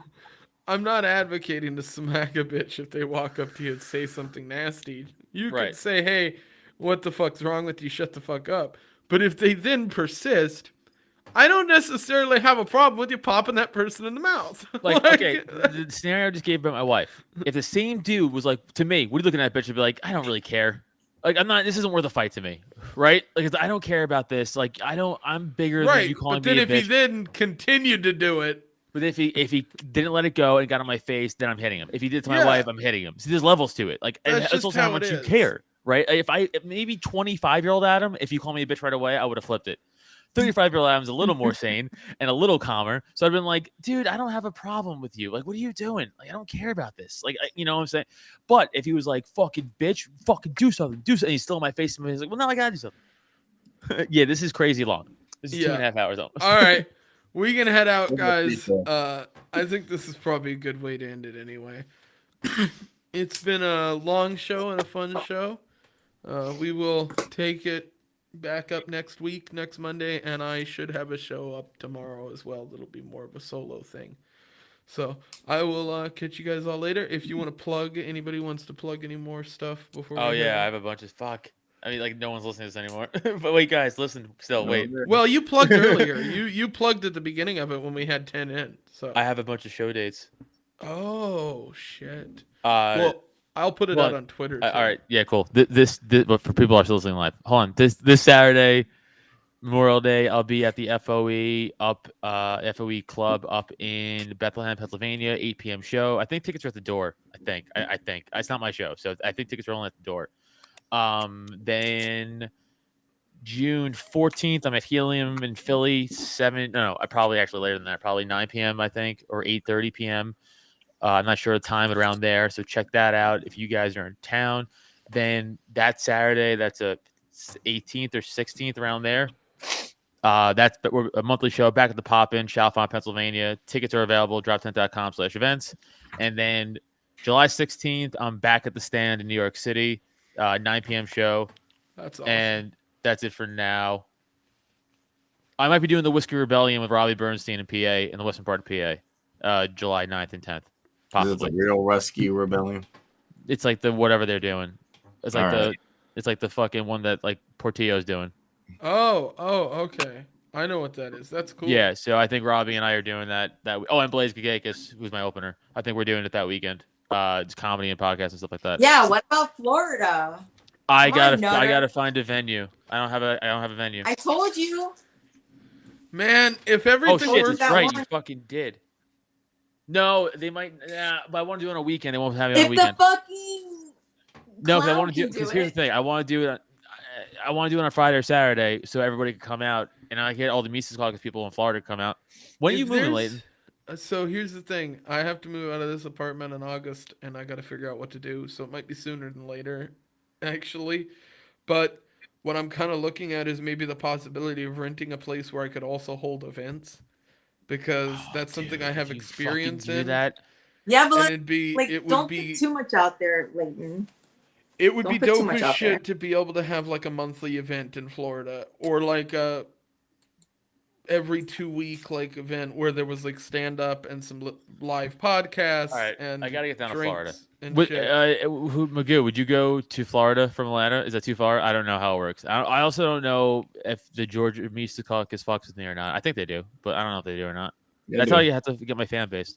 I think I know a couple of the Georgia guys for the Mises. Because here's the thing. It's like I just don't want to like lose money in traveling, right? So like even if Yeah. I break even, I'll be okay. Like so, for especially to do it for like libertarian shows, like I like that shit. It's helping spread the culture, so I'll do that. You know what I'm saying?